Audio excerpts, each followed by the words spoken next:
it's been so long since they've been sitting out. We are live. Yeah. Yeah.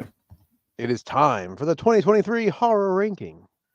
It's about time. Jesus. To be honest, a few people have asked, so Yeah, I'm I know glad, that. at least some people are interested. Yeah. I'm interested. I've been looking forward to doing this. Me too.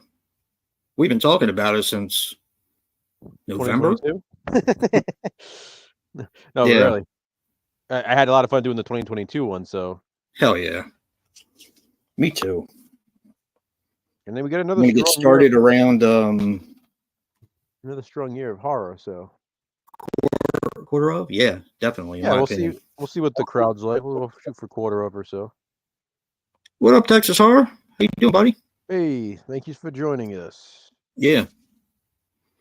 He said he is interested in Looking for Mr. Goodbar after seeing my video. So yeah. Yeah. Yeah. Yeah, I don't want to say too much about it. I don't really want to say anything about it because it's one of those things. Even in the controversial view that we did, I didn't say anything really about the synopsis much. I just kind of focused on the effect it had. Yeah. Yep. I haven't had a film impact me like that in a long time. Like where me neither. I can't stop thinking about it. And it's not just that; it's the premise of the film in general, being what people consider now to be a strong female, as to what people back then. Mm-hmm. Very ahead of its time, I think. Yeah. Don't know where to find it. Any clues, Joe? Just gonna keep looking. Sometimes it comes up on streaming. Sometimes it comes up on YouTube before it gets taken down. It's like anything else. So just gonna look. It was streaming at one point. I don't think it is right now. Somebody mentioned something on it. Oh, on my video today. They mentioned something about how the rights, because of the music. Remember we were talking about that? Yeah. Well, again, I talked about that in the controversial view too, because it's not just the music, but that's part of it. That's probably a lot of it, though. I mean, there are so many songs in that. It's actually secondary to. Yeah, the diet. I don't want to say. I can't. I don't want to go and talk about it on the live stream. I talk about it in the controversial view. Yeah. Yeah, music is a part of it, but it is secondary to the other reason. I wonder how they could. Maybe things were just different back then. I guess. With what? The laws have changed on copyright infringement. Well, and music was back then. You got to remember, kind of like how it was with TV. Exactly, like they knew they could get it for, say, like a VHS release or something like that. They would get the rights for a certain amount of time for a certain.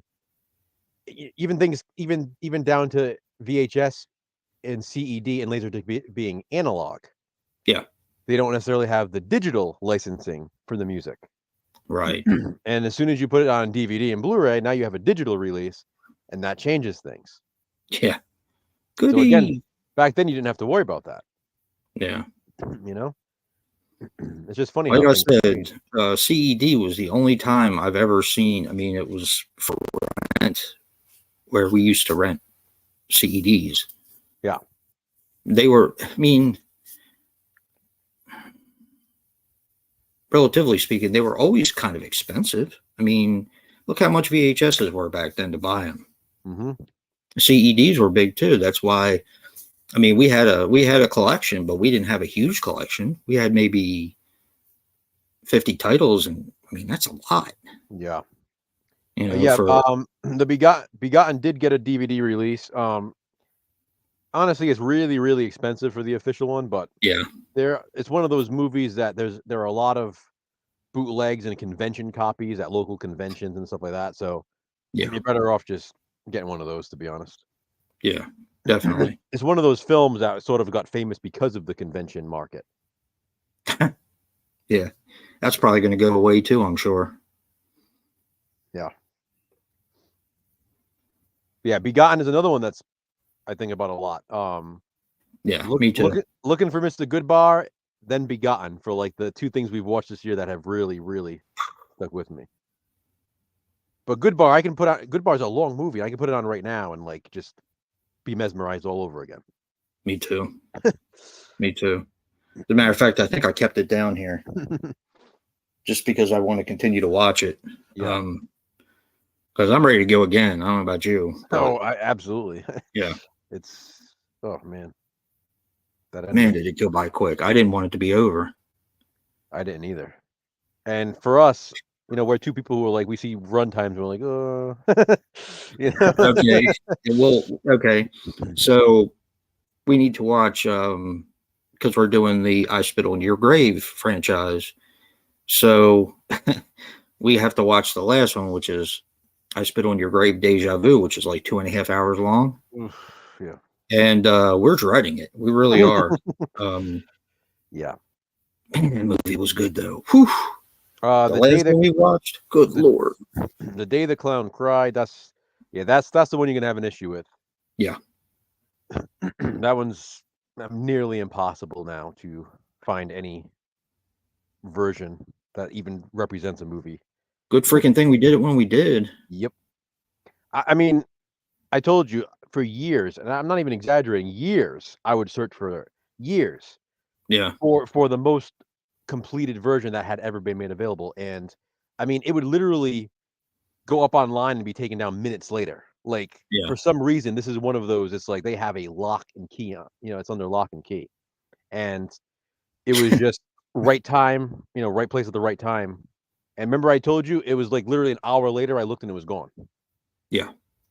So I was able to snatch it right before it went down again. And I haven't seen it since. And the funny thing is what's happening now with it. That's now they're saying that good. Yeah, now they're saying they don't even have the full copy of it and it's not going to get a release. So never. Yep.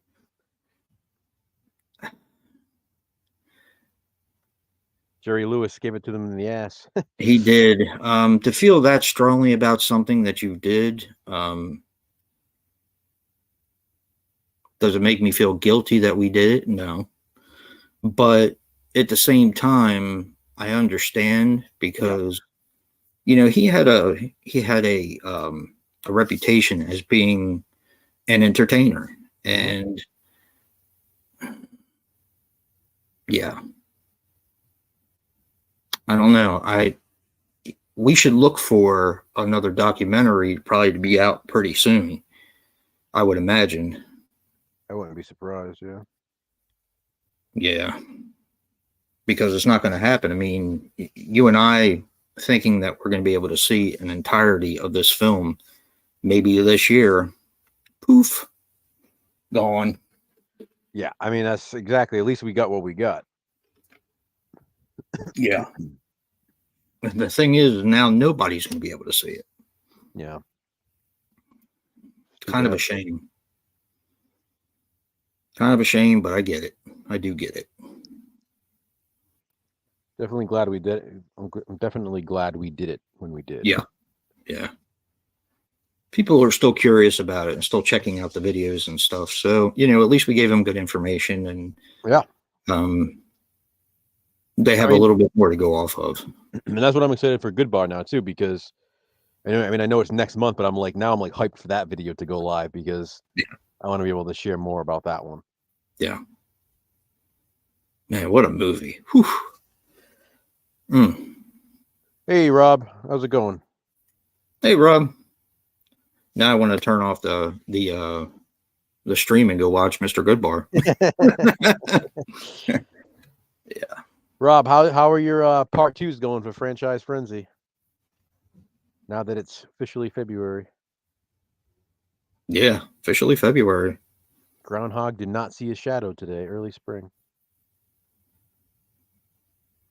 Hey, Dr. Rott. Hey, Dr. Rotz, how you doing? We'll probably get started with our countdown in, I don't know, a few minutes. Wait for some more people to come in. Yeah, nice, Rob. So am I. Jason is too.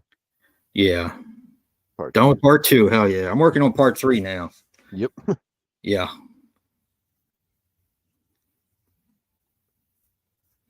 Part 2s were a little bit, well, Actually, they've all had their little trials and tribulations, I think. Mm. I mean, going into number 2s, knowing what my number 1 was, and then kind of working our way down from there, you know. Yeah. But then there's that middle. That middle gets me every time. Exactly. There's like definite ones at the bottom, definite ones at the top, and then something in between. That's the problem. It's like, well, do I like this more than this? Do I watch? What do I watch more? Yeah, 60 movies they're tough to rank for sure. Yeah. It's been a blast, though. It really has. But again, once we get through part 4s and then especially part 5s, we lose a lot of movies right there. Yeah. So my pile won't be so big over here. Yeah. It's pretty bad. It's almost like a coffee table. Well, it was like a big pile of boxes, but now it's more like a nightstand. Mm. Yeah, it's about high from the floor. So every time we go through I lose a little bit more. Yep. And it gets smaller. That's what she said. Yeah, but this has been a blast, though. This has been so much fun. I'm glad we decided to do it. I'm glad we decided to do 60. I thought we were overdoing it a bit, but I'm glad we did. I think we got things in hand. Like you said, after part 5s will be a lot easier. Well, not easier ranking, but easier watching. Texas. So basically what's going to happen is after 4, the 4 movie franchises are done. Then after 5, the 5 movie franchises are done. We continue with the franchises that are left. But at the end of it all, we calculate it based on percentage. So we start with 60 franchises, obviously. The 4 movie franchises, their best possible score would be 4, because that would be they got in first place in the first 4 rounds. Yeah. So then what we would do is divide the best possible score by their final score, no matter what round they end. So, because again, if you have a 10 movie franchise, their best possible score would be 10. But obviously they've made it for 6 rounds longer than the 4 movie franchises. But in the end, it doesn't matter because you're going by the percentage. Yep. So you're going to divide the actual score from the best possible score, and that'll tell you the percentage, and that's how we're going to determine the top-rated franchises. Thank you, Rob. Thank you. Exactly. See, the new Firestarter is awesome. They just cut out all. I mean, it's not that I hate the original. I don't. I like it, but it's just they trimmed the fat. They trimmed the fat. Yeah, you're right. You're right. They did. I mean, we did that one for Positive Spin, and we were like, "Whoa, what the hell is wrong with this movie?" Yep. And that was a first time watch for both of us because we both got it during Black Friday. Mm-hmm. Got both of our copies from Walmart. Yeah. I really liked that movie. Yeah. Yeah. Me too. I like the girl who played yeah, she did a great job. Yeah, she did a really good job. And Zac Efron. That's right, yeah. I was just trying to remember who the dad was. I knew it was somebody famous. Yeah. I thought he did a hell of a job. Yeah, I liked that a lot. I thought it was really good. Me too. To like it better than the original. I mean, for me, it's definitely more rewatchable than the original. It's like if I feel like watching Firestarter now, that's the one I'm going to go to. Yeah, exactly.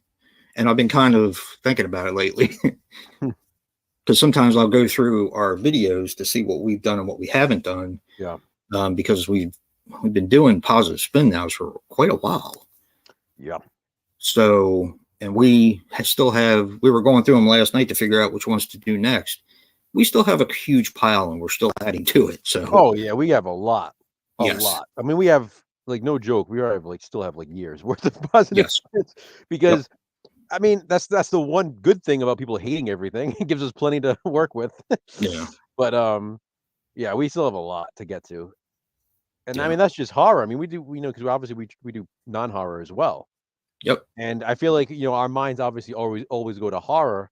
That's why last night I was like, I'm trying to focus on some non-horror ones, just to think of some different ones, because we have some good ones that are coming up. We do. But that's like my mind. Try to throw some non-horror in there, every once in a while too, even though the people seem to think, I come to your channel for horror, but that's not all that we talk about. So sometimes they do well though. Some of the non-horrors. yeah, if they're popular, like Batman and Robin did pretty well. Yeah. I mean, I remember when we did Power Rangers, that was a big one too, and Yeah, that was an awesome positive spin. That was another one me and you were like, "What the hell? This is great." That was such a fun movie. it was. And I had nothing to go on except for the Yeah. original movie. But truthfully, though, I'd watch the new one before I'd watch the old one.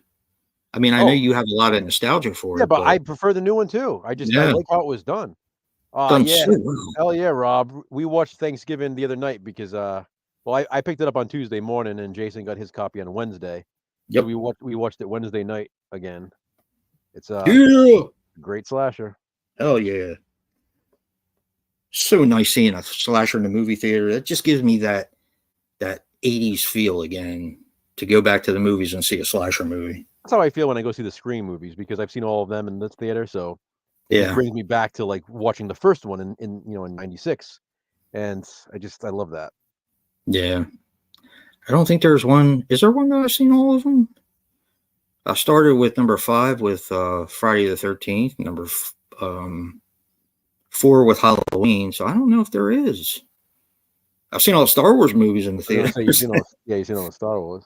Yeah, that's one thing is a must for me. Seeing all the Star Wars movies. People must be busy tonight. Oh, wait a little bit. It's fine. Yeah, I mean, normally when we used to do Slash Bros, we didn't go start until 9, so that's true. Yeah, that's why I just figured we get on here at 8:30, chat for a little bit like we normally do, and yeah, I mean, we're only ranking 20 movies. We've had streams where we've ranked 101, like Fangoria and stuff. So we're not ranking that many here. yeah. Those are fun though. Yeah. Such fun streams.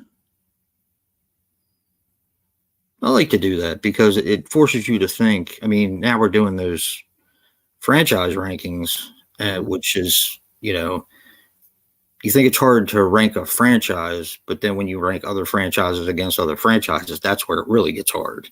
Yeah. Rob, Because you have no base, I didn't hear that, Rob. I didn't know. Did you hear Carl Weathers died? Yes. Oh shit. That's Yeah.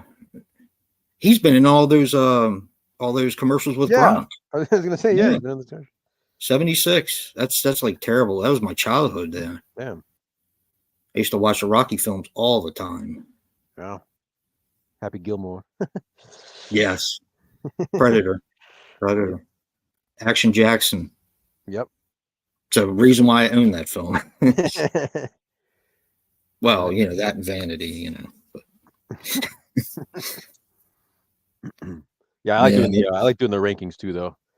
We'll have to do a Rocky ranking one time when we do the Creed movies.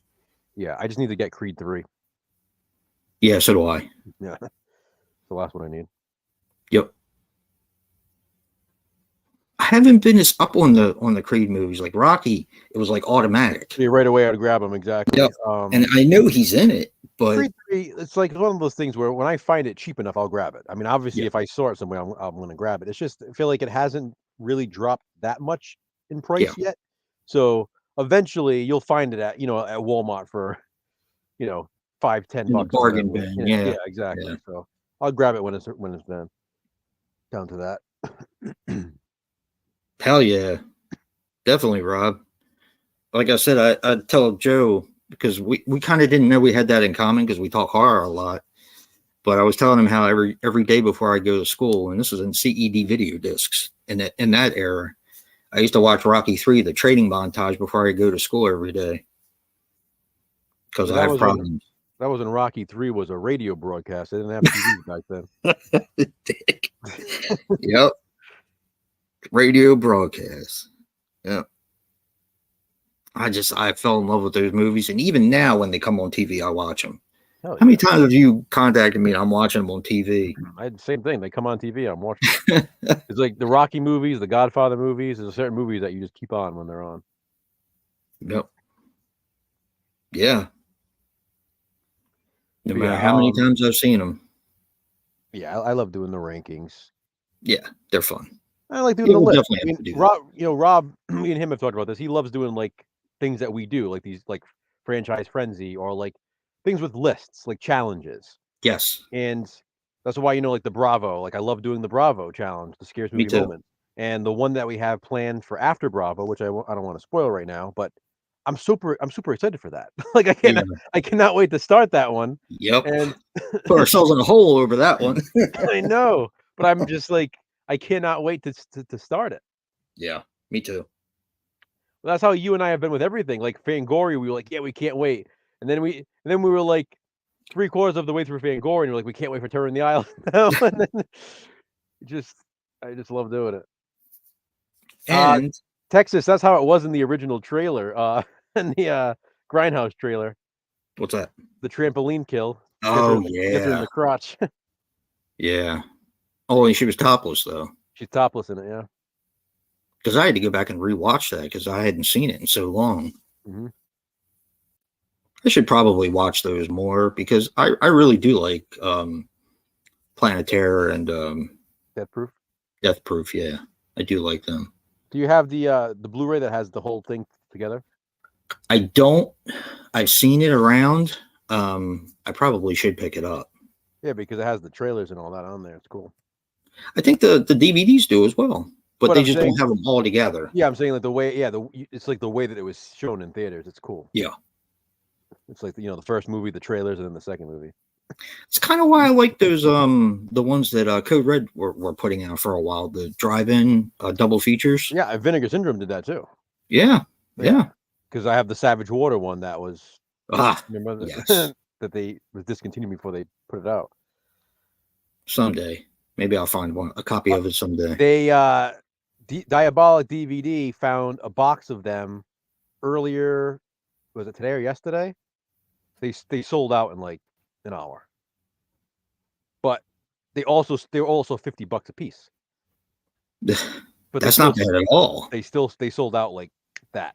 Like, oh yeah, because they're going for like all kinds of money online. Yeah, there were people. It was funny. There were people commenting like, "Oh, I missed out. Oh, that's all right. I'll find it someday." And other people commented like, "Yeah, I don't think you will. Like, this is not your typical double feature. Like, this is like that's a heavy hitter right there."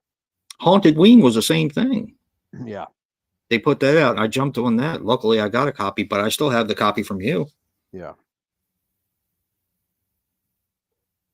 yeah. I know. I think I did. I think my head did spin around. You should have told me about that. I'd have been on there first thing. $50? Hell yes, no. No, I think he's talking about Thanksgiving when he twists the guy's head around. Oh, I loved it. So good. Yeah. Oh, so good. John Cava. He's wicked smart.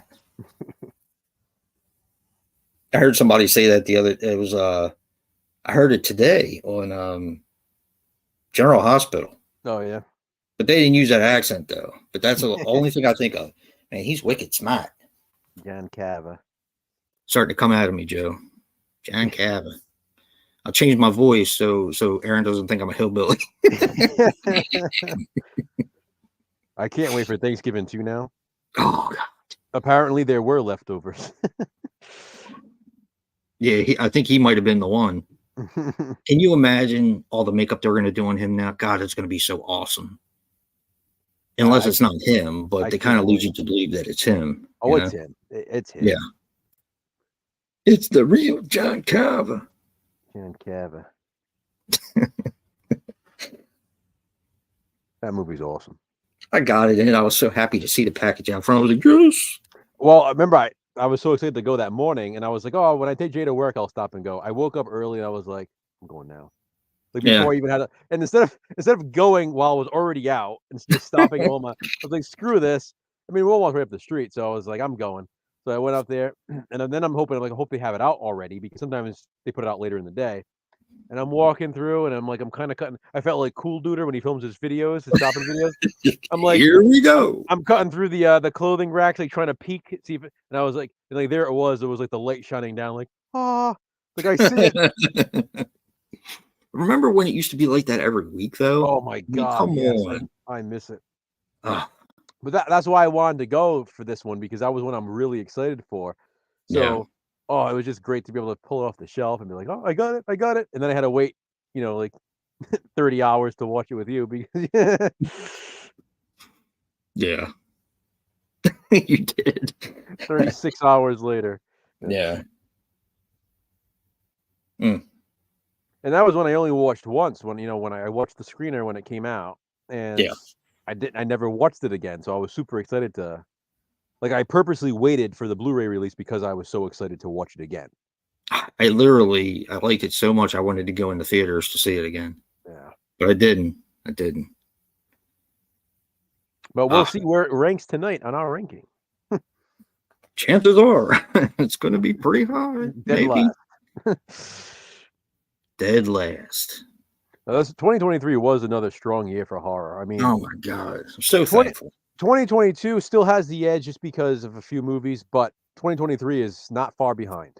No, it's not. I mean, I still say 2022 may be, even including the 80s, I think 2022 was like literally the strongest year in horror maybe ever. Like, there was just so many, I mean, between the franchise sequels or reboots or whatever that came out, the standalone horror films, 2022 was like, I've never seen anything like it. Like, I think it was the strongest year since like 1981 when it comes to horror releases. I know. And to think we got Halloween, we got Hellraiser, Scream, Jeepers Creepers, Texas Chainsaw Massacre, Firestarter. Well, not really a sequel, but still Jeepers Creepers. Jeepers Creepers, and technically we got 2 Terror Trains. So I mean, we got Orphan. Yes. That was number 10. I ranked that at number 10. Terrifier 2. Womp womp. Hocus Pocus 2. Texas Horror Cocaine Bear was released in February 2023. Yes. Since you brought it up, let me answer, Rob. Let me answer you first. Ghostbusters trailer. Have you watched it yet, Jason? No, I haven't. I have not either. I've seen I've seen stills. I'll probably watch the trailer. Haven't watched it yet, Rob, so I can't say what I think. Regardless, I'm gonna see it. I love Ghostbusters, so yeah, me too. I'm a huge fan of Afterlife. Ghostbusters Afterlife was so good. That was like, that's how you do a reboot or a requel of a series. Like, you bring in a new generation while still catering to the old generation, just like Scream. Exactly. So for me, that was like the ultimate requel. Loved Afterlife, so I will definitely be seeing the new one. Yeah. But yeah, Texas Cocaine Bear is 2023. With that being said, and I'll say it again right before we start doing the ranking, and probably again after that, there are certain movies that people are probably going to expect to see in this ranking. Yeah. That are not 2023 horror movies. And I'm not saying this to be insulting, but every friggin' video I see of people who already did this have these movies included. And I'm going to be honest, it's kind of frustrating because you have these bigger YouTube channels, who movie fans who maybe don't have as much knowledge look to for information. And I feel like if someone's going to take on that responsibility, they should get it right. They should at least get it right. Because, someone who isn't as knowledgeable as people in the chat, people that do videos, I would say Jason and I have a fair share of knowledge when it comes to movies. There are people who aren't. They're more just, they like to watch a movie at home with their loved ones, their family, whatever. Enjoy a horror movie from time to time. And then they look to these certain videos for information. People need to get it right. And every big YouTuber, the ones who are supposed to be the experts, the expert reviewers, the expert critics, all that, they're including movies that are not 2023 horror films. Megan was first released 2023. Released in 2022. Children of the Corn. Skinamarink was first released in 2022. Talk to Me was first released in 2022. And Children of the Corn is 2020. Yeah. Not 2023. So these movies may have gotten physical releases in 2023, but that doesn't make them a 2023 movie. If we went by that, there would be plenty of movies from the 80s that weren't released until years later on VHS sometimes. So it's just funny to me how self-centered people can be. Like, they think, okay, well, I was first able to see it this year, so that's the year that it was released. But that's not the case. if somebody saw it at a film festival, whether it was in another state or another country, that's the premiere. That's the release of the film. If you go on IMDb, that's the date that it has listed because that's when the movie premiered for the first time. So people saying that, oh yeah, Megan's a 2023. No, it's not. It's not. It's a 2022 horror film. Thank you, Texas. I appreciate that. I appreciate that too. Hey, Mr. Bones. Hey, Mr. Bones. Hey, Brad. How you doing? What up, Brad? But anyway, yeah, that's my, like I said, I'll probably repeat that again at some point when somebody will probably ask about, oh, where's Megan or where's Talk to Me? Or Skinamarink. Trust me, I mean, we watched those movies. Like, we watched all 4 of those movies. Well, we haven't watched Talk to Me yet, but we own Talk to Me. We're saving that for something else. But the other 3 we've watched. If we wanted to include them, we would have. It's a matter of they're not 2023 movies. So we're only including 2023 horror films, movies that were actually released last year. Yeah, we could have gone 25. We could have ranked 25, but it wouldn't be right. Exactly. They do. They focus on, oh, let's do another ranking of Elm Street. Let's do another let's talk about Saw again. Let's talk about Halloween again. And don't get me wrong, we talk about those movies too. But we also try to talk about movies like Looking for Mr. Goodbar or The Day the Clown Cried. Yeah. You know, I mean, my point is, again, it's not meant to be an insult toward anybody. I just feel for the people who aren't as knowledgeable, and this is who they go to for their information. And now they're going around thinking, okay, well, this movie is a 2023. No, it's not. Like, it's exactly what I say about those YouTubers who reviewed Exorcist Believer and got stuff wrong. And then they just copied each other and saying the same things that were inaccurate in the first place. You're all copying the homework of somebody who got it wrong. So the whole class. That means you're all wrong. Yeah, I mean, that's it. You're all fail. You flunk. That's it.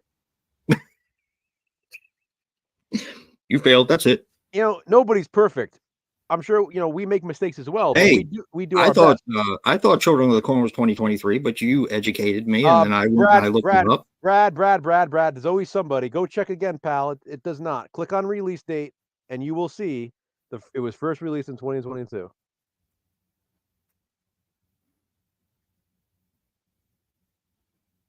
Dun, dun. I'm looking at it right now. Megan, 2022. Let's click on release date because apparently some people can't do that. Release date, December 7th, 2022. Los Angeles premiere. December 28th, 2022 in Belgium. December 28th, 2022 in France. December 29th, 2022 in Mexico. So even if you want to only include the US, it was still released in Los Angeles on December 7th, 2022, which was the premiere, which makes Megan, wait for it, a 2022 horror film.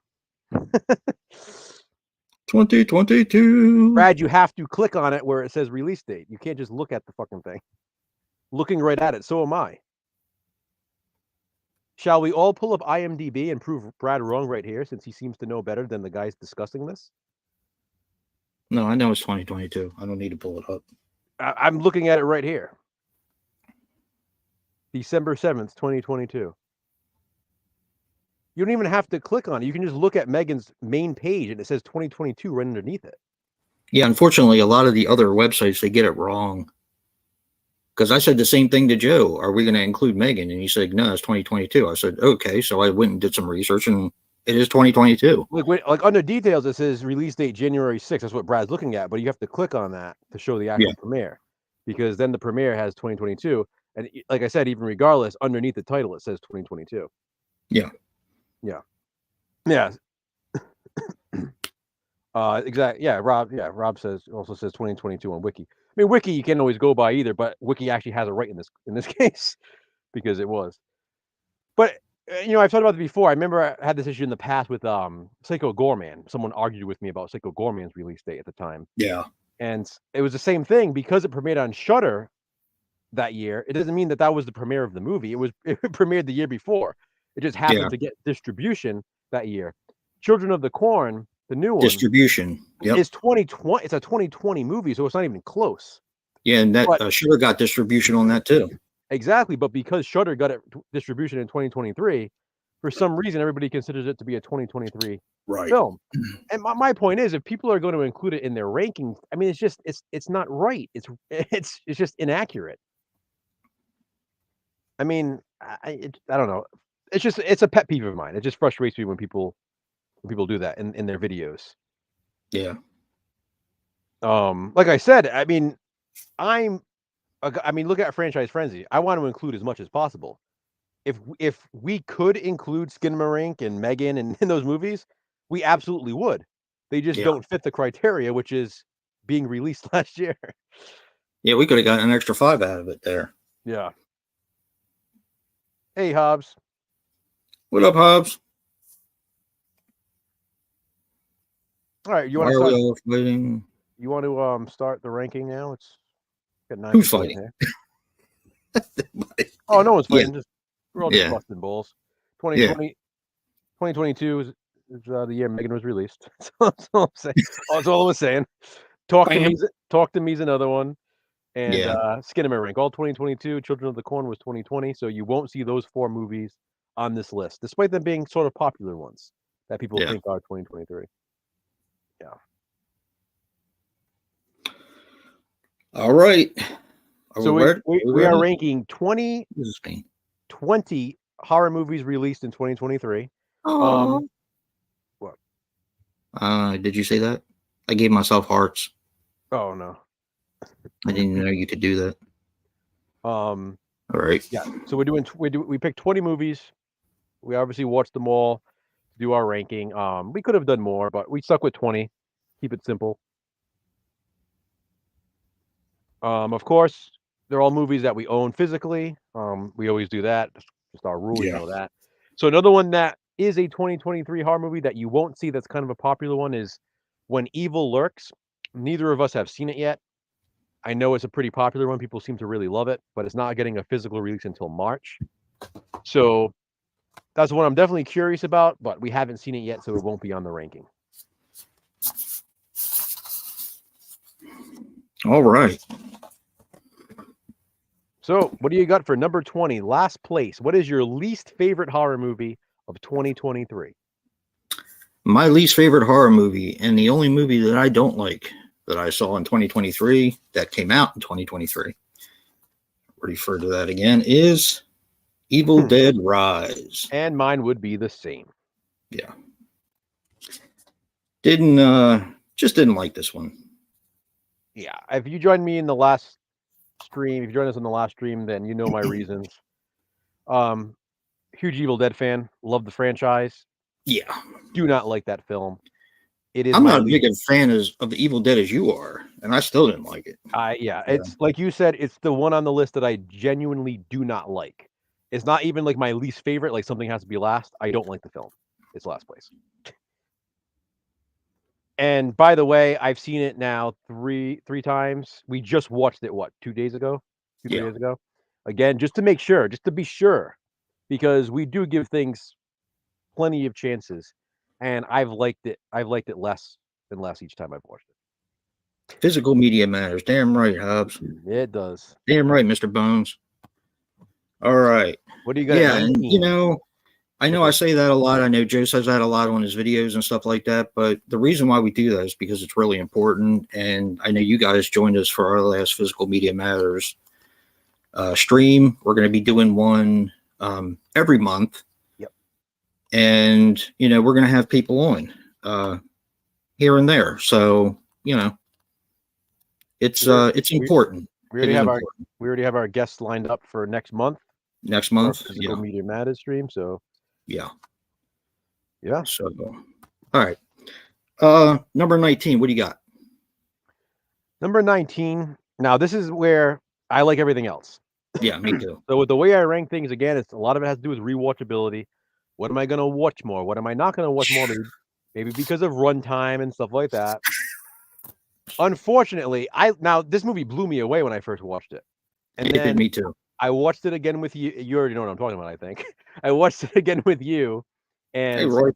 It blew me away again. Hey, Royce, how you doing? Oh, wait a minute. Maybe we're not talking about the same thing. Go ahead. I'm glad you liked it, Royce. I mean, I really wish I did. I'm happy that people did. It just it Yeah. wasn't for me. Really appreciate it though. For me, Yeah. Thank you. I have Beau is Afraid at 19. Oh, okay. I didn't think we were talking about the same thing, but we are. Yeah. Yeah, and I really Well, like that's this fair. movie. I really like this movie. What are you doing? Beau has hair. Yeah. He has hair on him. I really like this movie, but it's very long. Yeah. You got to be in the right mind for this movie too. It's like it starts out really strong, horrific, and then it gets into like this little wacky land. Yeah. It pretty much everything's represented in it, I think. It is. It's a really good movie. I really like everything from this point up, but when it comes to rewatchability, this is probably going to be the one out of these 19 now that I'm going to watch the least. Yeah. I guess you could say. Very well done film though, and I do like Ari Aster. And I forgot to tell you, Joe, I was able to watch the. Here's the thing. So I started watching some of Ari Aster's other film stuff, his film school stuff. Yeah. And because Joe and I both did the strange thing about the Johnsons for Controversial View. Mm-hmm. So my friend put a link up so you could watch his other films, and Beau is actually his shortest one at 5 minutes, but the longest movie he has so far. Yep. So, but yeah, really a good film. It may not be something that you're going to watch every day, but it's definitely a good film. Very well made. I want to backtrack just for a second because, in the spirit of, we do positive spin and stuff like that. And right now we're on the opposite end of a certain movie here. So Evil Dead Rise. So Royce, I would love to know what you like about it genuinely, just because again, I'm glad that you like it. And also Brad, because Brad said it was amazing. So Royce, why did you love Evil Dead Rise? And again, no criticism, just I rather spread the positivity. And same with you, Brad. Why did you find it amazing? I wish I did, and that's the thing. I did. I love the opening, and that was it. Yeah, opening kicked the ass. Like that's it. I mean, I love the opening. I love some of the gore. And that felt like an Evil Dead movie at the beginning. Yeah, for me. Yep, me too. The rest, he said he did a video. Okay. No, I'm not going to come off. Yeah, special effects were good. They were good. Yep. Yeah. And there's certain parts that I did like about it. Yeah, I mean, don't get me wrong. Just like anything else, like Black Christmas 2019, my go-to movie of a movie that I don't like. We were still able to do a positive spin for Black Christmas and say things that we liked about it, even though we don't like that movie. There are plenty of things I like about Evil Dead Rise, but as a whole, overall, I don't like it. Like the negative outweighs the positive for me in that movie. Yeah. Which is why I have it at number 20. I thought the mom was creepy. But yeah, it just didn't do it for me. There are a lot of things I can point out that would be a detractor from that, but I don't want to be negative. I mean, we already said I don't want to be negative either. I think it's important. You know me. I'm always on like that line of like people have a field day with things when they don't like them. And we sit there and listen to people bash stuff that we love and they don't care. Yeah. And this isn't I don't want to bash. I'm not bashing Evil Dead Rise either. I'm genuinely confused about how people can watch certain things and be like, I'm so offended by this and the representation here and the lack of representation and all these different things that people have issues with in all these other movies. But then they watch Evil Dead Rise and they're like, yeah, that was cool. Like it gets a pass. How are you missing? Like, why does that movie get a pass? And I'm glad, like I said, effects, yes, awesome. I'm glad people like the story. I'm glad people like the apartment complex. There are things about it that I really do like. I know you didn't. I'm just saying, like, there are things about it that I really did like. But I'm saying when you really break it down to like these other agenda-driven things that movies do nowadays. A lot of these other movies get criticism for the same things that Evil Dead Rise is getting a pass on. And it's just weird to me. It's just weird to me that that's happening. It's like I feel like it just needs to be all or nothing. Either everything gets a pass or nothing gets a pass. People should. Yeah, that's true. I mean, I agree with that. People should stop picking and choosing. Like what? Well, because if the whole picking and choosing thing is if it serves their agenda. well, that's what I'm saying. Like if they like something, it gets a pass. If they don't, it's the worst movie in the world. You know. Yeah. But all right. So number 18. What do you got? I have, and I Exactly, really enjoyed Hobbs. this. Exactly, Hobbs. Thank you. The Last Voyage of the Demeter. Okay. Now, I did like this movie quite a bit. Mm-hmm. The things I really liked about it, I liked the characters. I liked the kid who was also in, what was he in? Cobweb. Cobweb. Yeah. Yep. Cobweb. Yep. I liked the captain. I liked the characters. I liked the old time feel. I thought they really got it right. I liked the dialogue. I thought that was really cool. I love the ship. God, I love the ship. Oh yeah. The ship is amazing. The one thing that I actually didn't care for as much was the look of Dracula. That was my major problem with the movie. But I still, I watched it twice now. Yeah. So, That I mean, I didn't hate it. I thought it was pretty good, pretty damn good. Yeah. And like I told you, does this story need to be told? No. But I'm glad it was because I enjoyed it. I agree. So, yeah. What's your number 18, Joe? My number 18, unfortunately, is Renfield. Ooh. You'll Now, smoke a turd in hell for that. I mean, I've watched it like 3 times now. So I obviously I like it. It's really, really fun. But I'm looking at the other movies, and it was just a matter of like, okay, rewatchability. I mean, that's the thing, it has rewatchability too. Obviously, Yeah. because I've watched it 3 times. But I'm looking at the others like I did my thing where it's like, okay, if I can only watch this one or this one, what would it be? If I can only watch this one or this one, what would it be? And in the end, it ultimately just ended up here. Really liked it. Watched it 3 times so far, but I think I would just watch the others before I'd watch it if I had to choose. And now, with that being said, the one that I have at number 17, it's very close. They could have flip-flopped easily. Easily. But I just think it depends on my mood, and there's a reason why I put the one that I have above it. So Okay, well, since we're at number 17, you go first. 17, I have Demeter. I have the Last Voyage of the Okay. And actually, all right, we'll keep going with this theme then, because I have the Renfield at the up one. So okay, so you have Renfield next at 17? yeah, I have a Renfield at 17. Yeah. All right, so we flipped them. Yeah. Yeah. So I mean, it was like the 2 vampire movies. Well, two of the vampire movies. There's another one up there. Yeah. I was kind of going back and forth, and I was like, all right, horror comedy or dark gothic vampire film? Yeah. Like, what am I more likely to be in the mood for more of the time? Because sometimes I'm not in the mood for a horror comedy. As fun as Renfield is, sometimes I just want like The Last Voyage of the Demeter is a good movie to put on like late at night, all the lights off. It's dark, it's atmospheric, it's moody.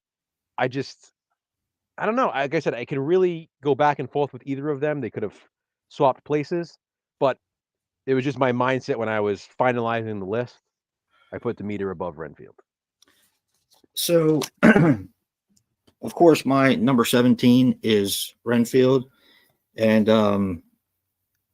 I really enjoyed this, and I'm going to tell you that I enjoyed it better the second time I watched it more than the first. The first time it probably would have been down where Demeter is, but I really enjoyed it last time. It was just so much fun. I love the fight scenes and all that kind of stuff. I just thought it was hysterically funny. I like the group setting. We got another group setting last night, but that wasn't the same. Yeah. So, but yeah, I like the whole group feeling. You don't see that too much in horror films. Yeah.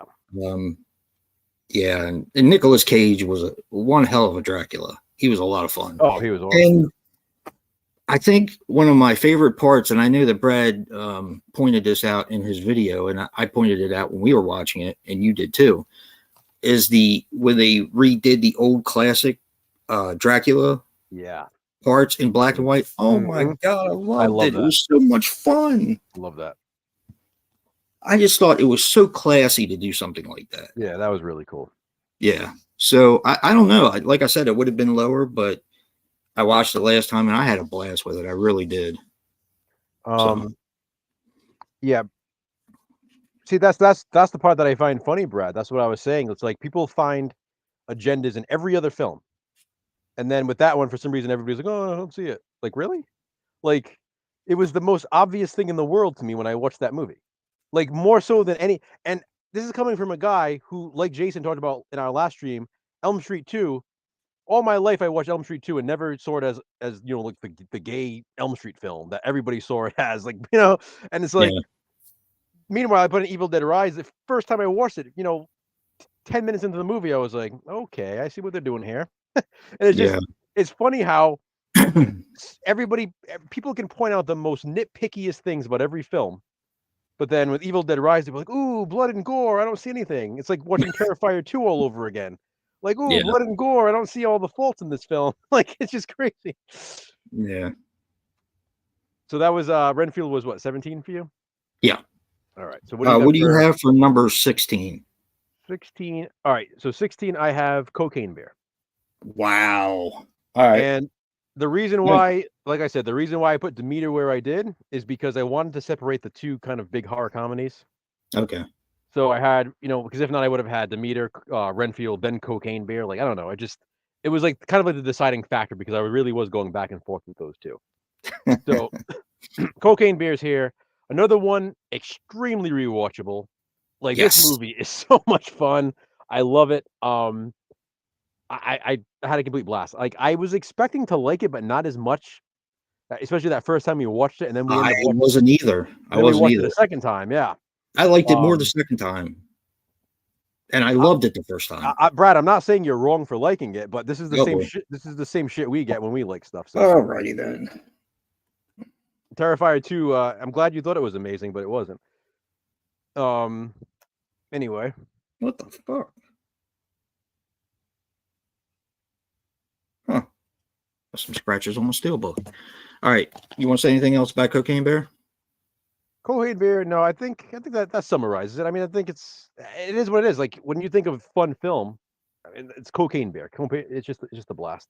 Yeah. It's Ray Liotta's last film, which I thought was really cool. Yeah. What do you got next? 16. Yeah, the Kids' Dirty Mouths and Cocaine Bear was really funny. For 16, surprisingly enough, I have Winnie the Pooh, Blood and Honey. Okay. And the reason why it's at 16, see, you never reminded me. There you go. Winnie the Pooh, Blood and Honey, because while I love the film, there's just so many that were strong this year, and I don't know, it had to go somewhere. Okay. That's about all I can say about it, because I do love this movie, but I couldn't put it above any of the other ones I have above it.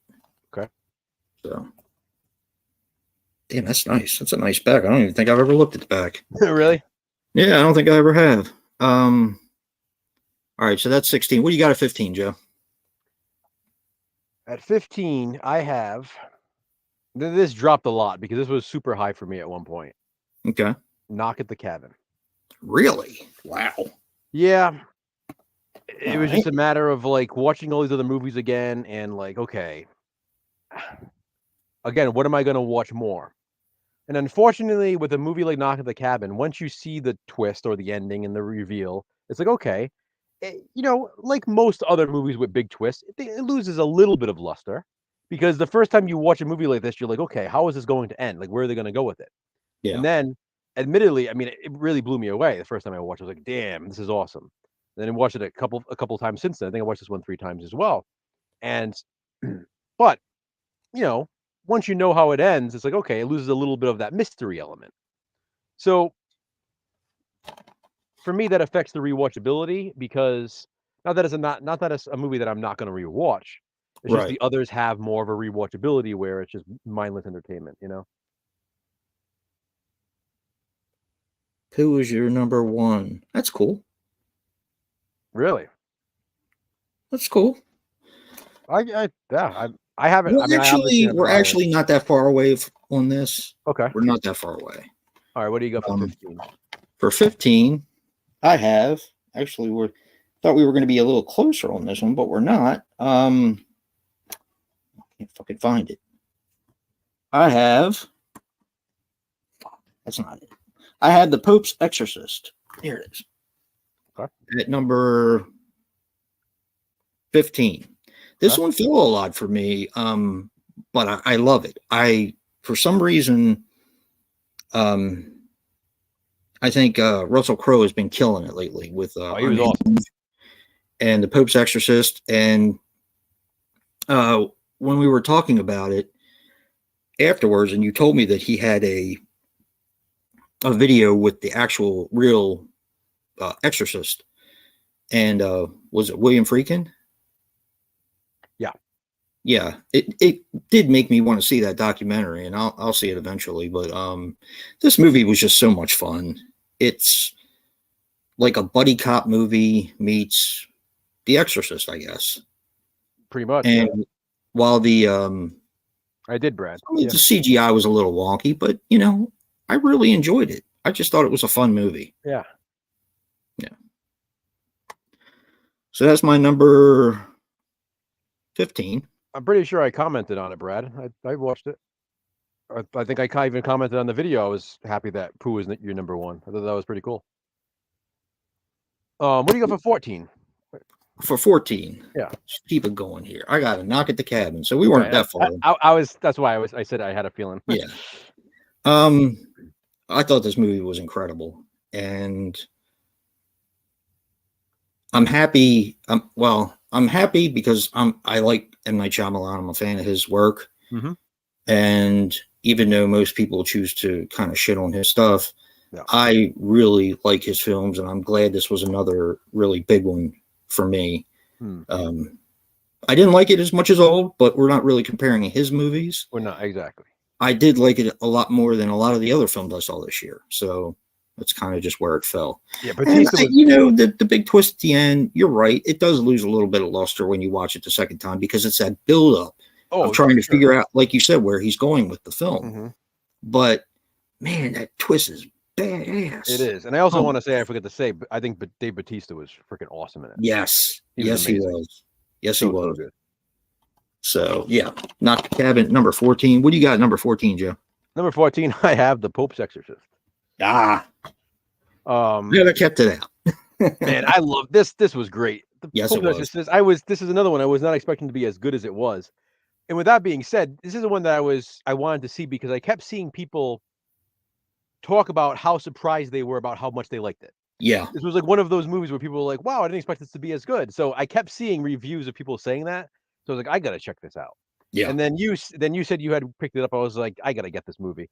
And then we end up watching it. And like you said, it's like a buddy cop movie with an exorcism. But the setting is awesome. Russell Crowe is so good in it. I mean, he should keep doing horror between this and Unhinged. I think so too. I mean, he was just awesome. I want to see a franchise made from this, especially with the way it ends. Oh my God, hell yeah! It's so easy. It's so easy to do a series of these movies. Yeah, because it's based on, too. Yeah, it's based on the actual events. Yeah. So like Lorraine and like Ed and Lorraine Warren. Yeah, Ed and Lorraine Warren. They could easily do a franchise from The Pope's Exorcist. It'd be great. I wonder how it did. Did it do good? Do you know? I'm not sure, but I know it really seems favorable with people now. So even if it didn't do well in theaters, I think it would qualify for a follow-up. See how it would do. Put it this way: worse movies have gotten sequels. You know, Pope's Exorcist was really good. Pope's Exorcist is I feel like is a movie that people who don't even like exorcism movies would like. Yeah. You know, because it's like fun, but also has its scary moments as well, like it should. Like it's not too much of a horror comedy, but it's not serious enough to like really terrify people who are afraid of exorcism kind of movies. Yeah. I feel like it has a good balance. So yeah, it's number 14 for me. Yeah, it's awesome. It's such a cool film. Like such a cool film. All right. 13? Number 13, I have. I know I could find this one easier because I just had it a few minutes ago. A Haunting in Venice. This movie's fantastic. It is, and you know what's funny is I after we watched it, or Did we watch this together? I don't think we did. Yes, we did. You watched it after me. I told you about it. Okay. And you watched it. So I was looking at some videos, and I heard what people didn't like about this film.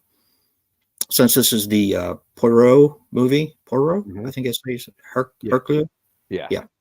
And it's hard to say in French or whatever, but you have Death on the Nile, you have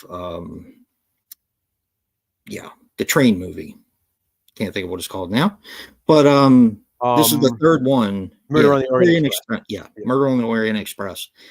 This is the third one, and people said, you do have Michelle Yeoh in it, but you really don't have the star power that you had in the ones before that. I mean, you do have the girl from Saturday Night Live, and I actually really liked her in it. But I disagree with that, because I didn't think you really needed the star power. This pretty much fit on its own, and the atmosphere in this movie is so freaking good. It's unbelievable. It really is.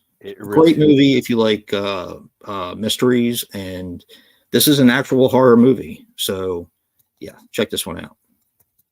So that's my number 13. Yeah.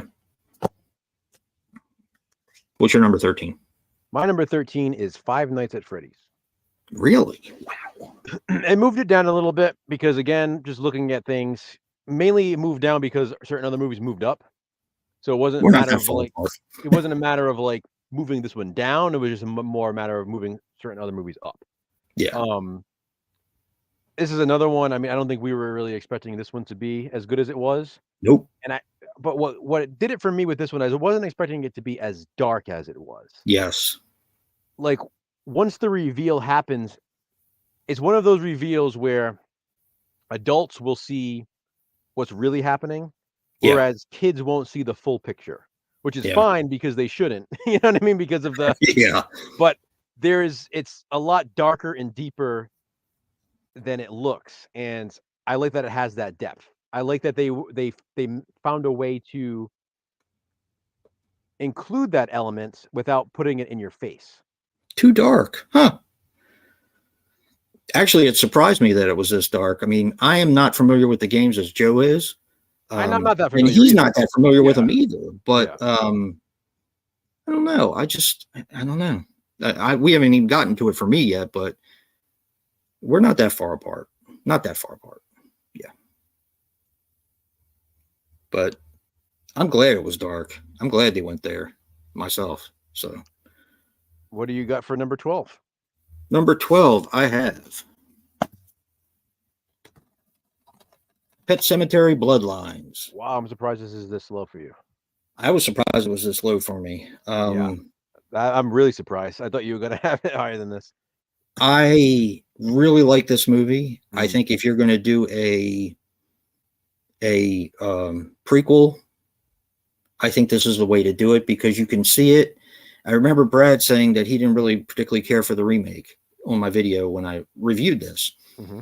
And I think you can watch it either way. Even though it has one scene from the remake. But it doesn't really go because both Pet Sematary and the Pet Sematary remake both follow the same story, except for the child that gets killed. And I don't want to spoil it, but which doesn't matter in this one. It doesn't, because it could be looked at either way. It can be looked at the Judd, John Lithgow, or the Judd as Herman Munster. Yeah. So hey, 80s culture. That's Hobbs. Oh. Hey, Hobbs. So yeah. Thanks, buddy. And I think that definitely Royce. Because you can look at it either way, I don't see why you can't be a fan of it loving the original or loving the remake. And if you love both, it's even better. Yeah. So yeah, for sure. And it helped me with part 2. Exactly. This one establishes certain things that really, like you said, it actually makes the other films better. Yep. and that's what a perfect prequel should do. Yes. And it's funny. And it's funny. It's I like you Yeah, Royce just said, I don't understand all the hatred for this movie. I don't get it. I don't either, because again, especially if people are fans of the other Pet Sematary movies, this really does make them better. Yeah, it does. And that's what, if you're gonna make a prequel, that's sort of like something that's you have to worry about, I think. Is like, Yeah. okay, we don't want to like detract from the other films that are already popular. This one literally succeeds in making them better. Yeah. They did their due diligence when they made this. Absolutely, Rob. It has slasher elements. I Yes. felt the Oh same my way when God. I watched It it. does. Felt Yes, the it same does. way. Yep. And I really enjoyed this. I really did. So yeah, that's Pet Cemetery Bloodlines at number 12. What do you got number 12, Joe? Number 12, let's see. I have A Haunting in Venice. Ah.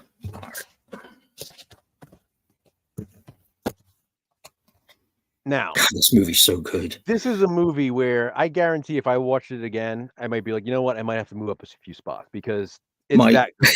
Like when I watched it, I remember telling you, like, I was so excited for this movie. Yeah. And I remember telling you, I'm like, you have to get A Haunting in Venice. Like, this movie's awesome. Like, I got this the day it came out because, and I had never seen Murder on the Orient Express. I had never seen Death on the Nile. Neither have I. And I remember for some reason I came across this. I don't know how, but I saw like a still from it, and I was like, "Ooh, a Halloween movie, like these vintagey Halloween." Because this movie takes place on Halloween. Yeah, Hobbs, you got to get this one.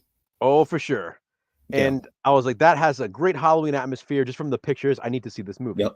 And then, to my dismay, I looked and saw that it wasn't out at that point yet. I was like, son of a bitch. So I couldn't wait for the release date of this one. I got it the day it came out, went home, watched it, and then I remember telling you right away, I'm like, you have to see A Haunting in Venice. This movie is awesome. And then you went, you got it, and you watched it, and you felt the same way. You were like, holy shit. And we're only one away on this one. So yeah, it was a really, really good movie.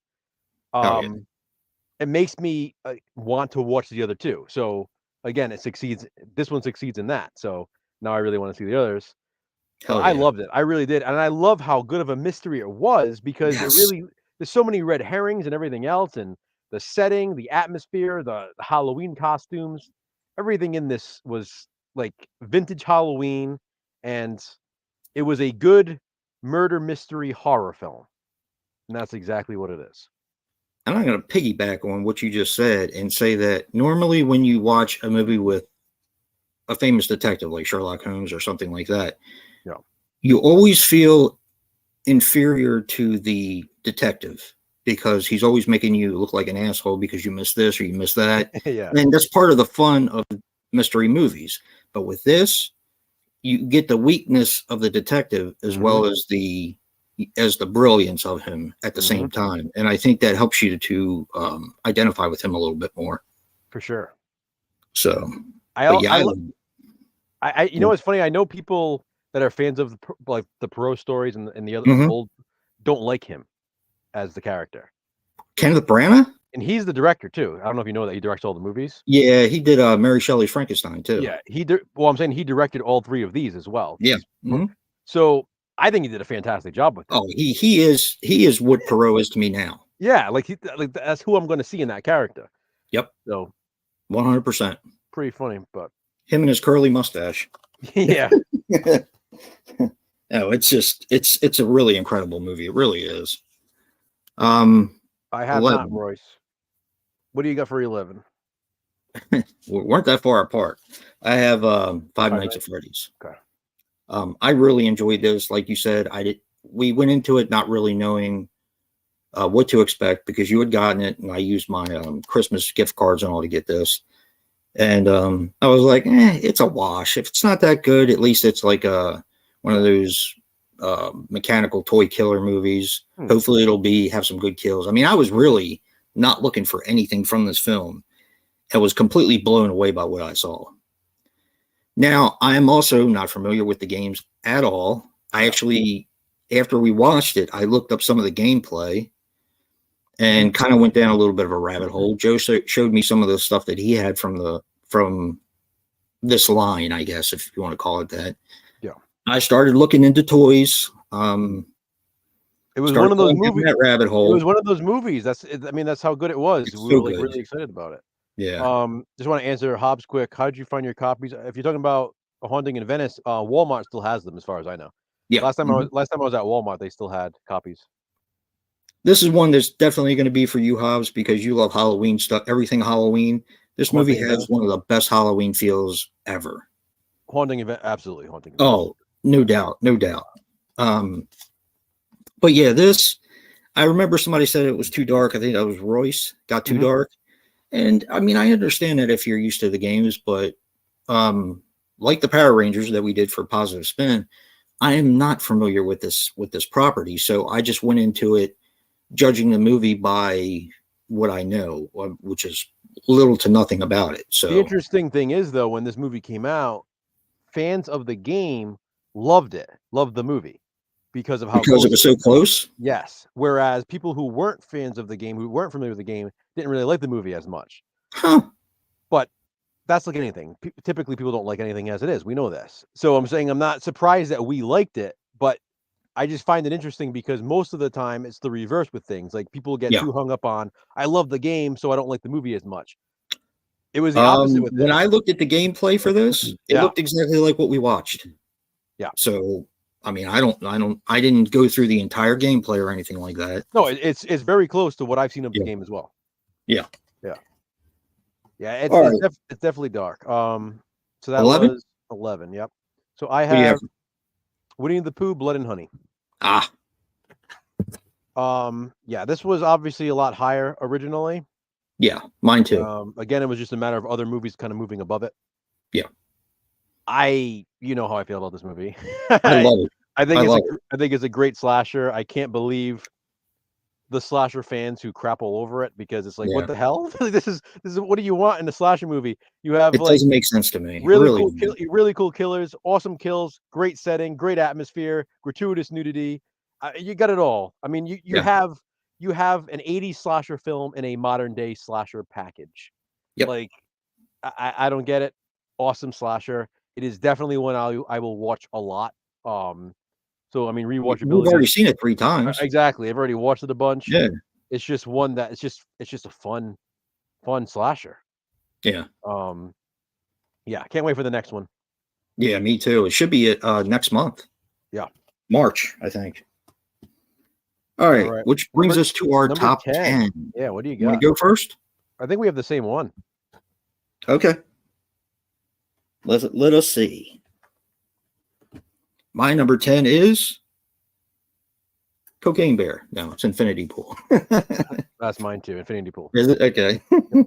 And you have the better version of this, and it still made my number 10. I have the director's cut. Yep. Yeah. I have been a big champion of this movie ever since it came out. I am not, I mean, it's like Joe Begos with me. I like all of his films, but he has to do a little bit more before I consider him a phenomenal. I mean, I think he's phenomenal. Whatever. I think he's a phenomenal director already. But I've seen all of Brandon Cronenberg's movies. This one, Antiviral, I loved. Possessor, I loved. So this guy, I'll be watching everything he comes out with. There's no doubt. Yeah. I like it better than Crimes of the Future. Because it's better than Crimes of the Future. Well, I do need to watch that one again. I do like that one as well, but this movie just blew me away. I'm not even saying that as like I do like Infinity Pool more than Crimes of the Future, obviously, but I truly do feel objectively I think it's a better film. I actually genuinely do. And it is from what I've seen, a lot of people seem to agree with that. It's one of the cases where I'm with the majority on that because a lot of people do compare them because they came out, in close vicinity to each other. Close as father and son. Well, I'm saying no, but I'm saying because father and son, but they also came out in the close vicinity to each other. Yeah.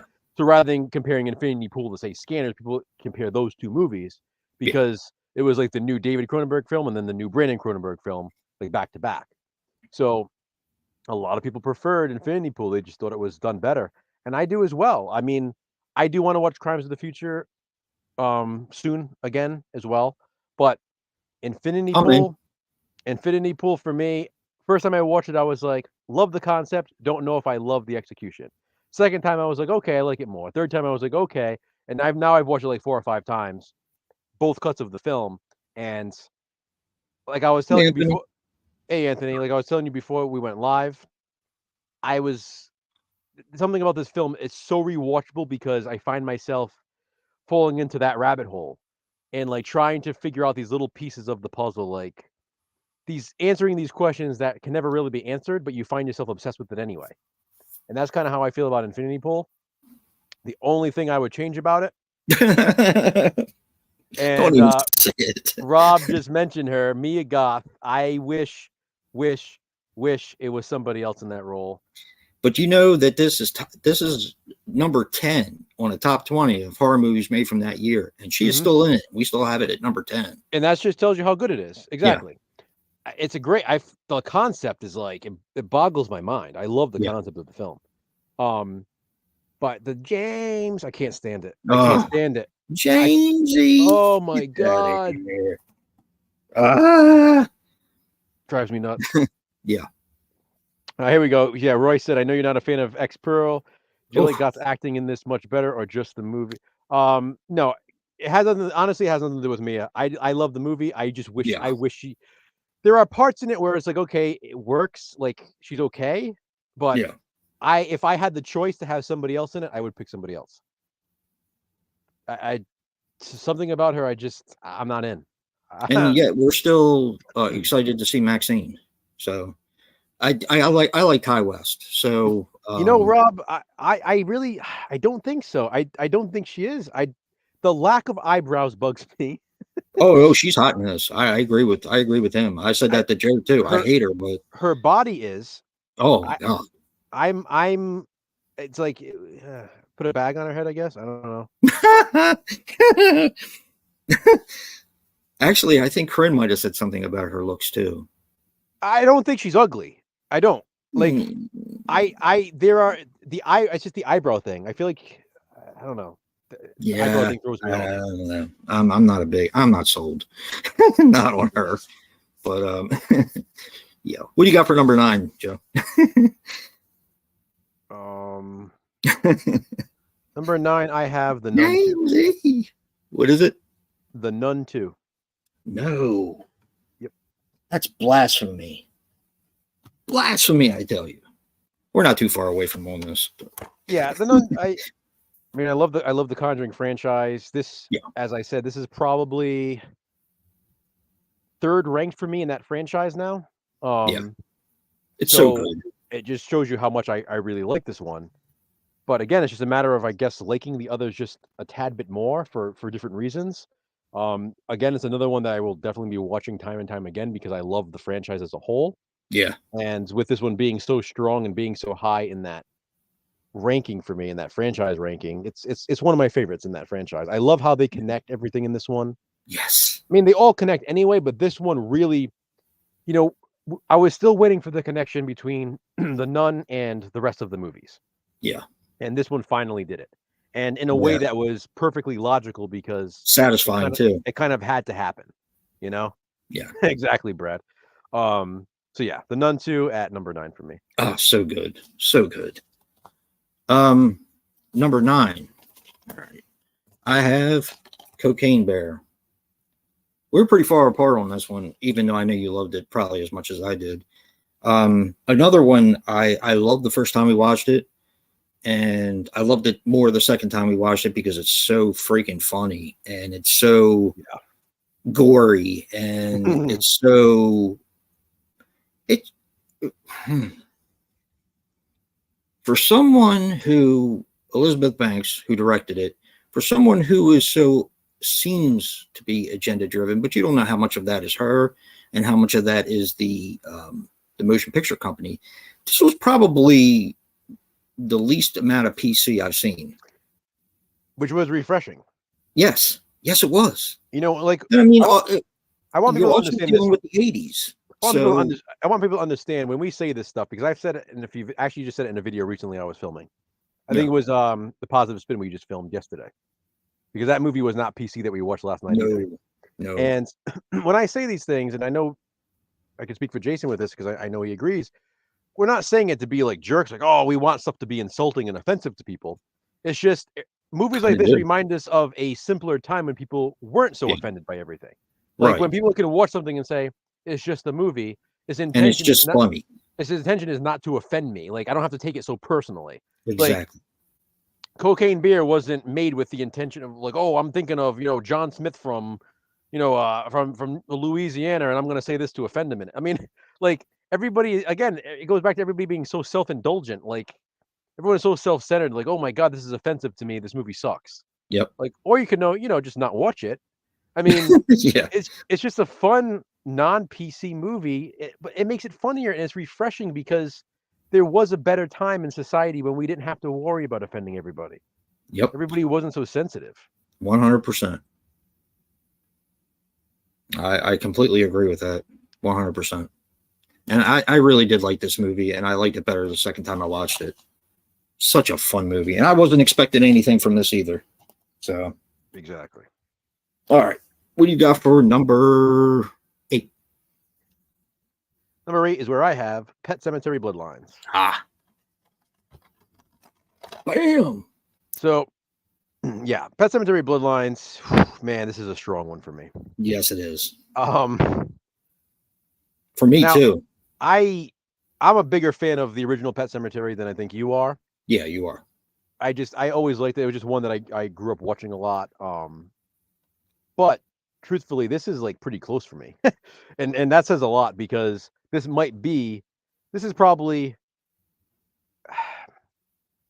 with nostalgia, this is probably my second favorite Pet Sematary movie.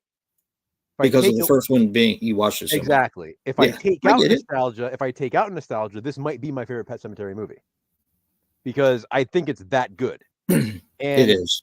I think so too. And like I said, when it comes to prequels, I mean, this is maybe one of the strongest prequels out there because it takes exactly what you would want from a Pet Sematary prequel and does it. Yeah. Like it takes and it connects it to everything. It takes this story that was this very small portion of the other movie, the original movie and the remake that we've now known for years, whether we read the books or we watched the movies, and it took that and expanded it for the prequel because it's something that we already know took place. So now we get to see it on screen. Yep. And not only that, but it also establishes some other things that make the other movies make a little bit more sense. Like, why do certain things happen? And now we know. And then, like Rob mentioned earlier, this one definitely has a slasher feel to it, more so than than the others. It really does. At one point, it feels like a full-fledged slasher film. Yep. It's, especially like the hospital and stuff like that. That was awesome. Oh, it was awesome. The cornfields, the tunnels. It's just yeah. And another thing I love about this is the soundtrack. This had an awesome soundtrack. Hell yeah. But the last thing they played the band in it, so I'm fine with that. The last thing I want to mention is the ending of this one gave me chills. Yeah. Chills. Legitimate chills. I saw it that first time. I was like, wow, I got chills. And I remember saying it in my review. I told you.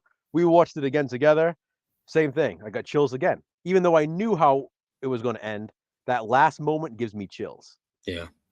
It's like the timing or whatever, the last line of dialogue, the last thing you see, just the way they I don't know. It's just, how could people not like this? That's what I don't. If you don't like Pet Sematary, that's fine. I get it. But yeah, that's understandable. I'm not even that big of a Pet Sematary fan, and this blew me away. It blew me away. Mm-hmm, sure. It's my favorite, actually, of the Pet Sematary movies. Yep. Like I said, it's very close to being mine. It's very close to being mine.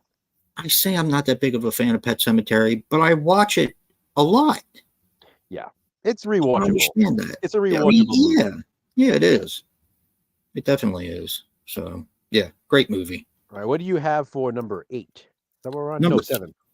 7, right? Yep. Number 7. No, number 8. Oh, you're on 8 still? Okay. Mm-hmm. The Nun 2. We were only one off on this one. Yeah. Wow.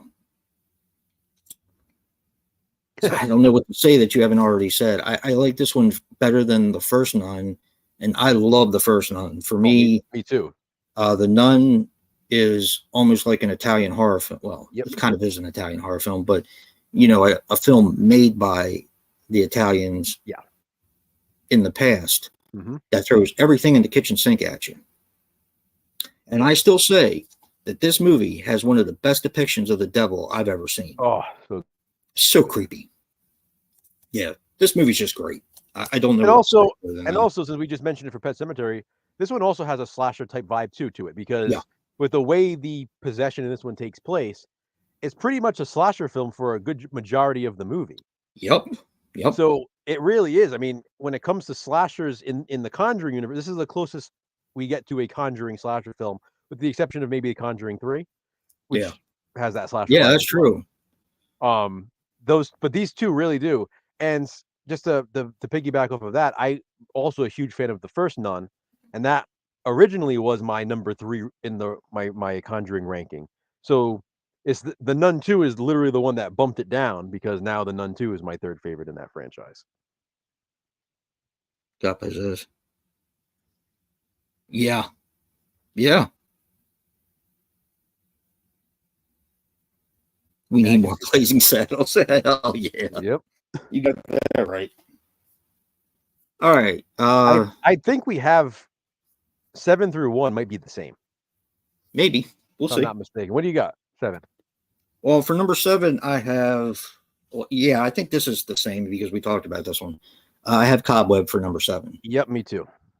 And truthfully, and I told this to Joe before we started the stream, I really wanted to put this higher, but I could not justify putting it above any of my top 6 because they're so strong. Let me say this, though, before we go further with it. I think you would agree this is the scariest movie on the list. Without a doubt. Not even close. Yeah. 100%. This is a legitimately creepy movie. And that's coming from 2 guys who are desensitized to everything scary. I'm going to admit something here. Okay, we watched this for something we're going to be doing. We watched this for something we're going to be doing later on down the line. When we were watching it, we had heard how scary this movie was. Okay, we put it in. Within the first 20, 30 minutes, we're watching it. We're like, this isn't scary. Like we're kind of like laughing, like, oh god, rolling our eyes, like, oh yeah, sure, really scary. Maybe 10 minutes later, we were like, all right, oh shit. I get it. And then by the end of the movie, we're like, this is one of the scariest movies we've ever seen. Like, it's legitimately a creepy movie. So it is. And that's a reason why I wish I could have ranked this one higher as well. Me too. But like you, I just can't justify putting it above any of the top 6. Yeah.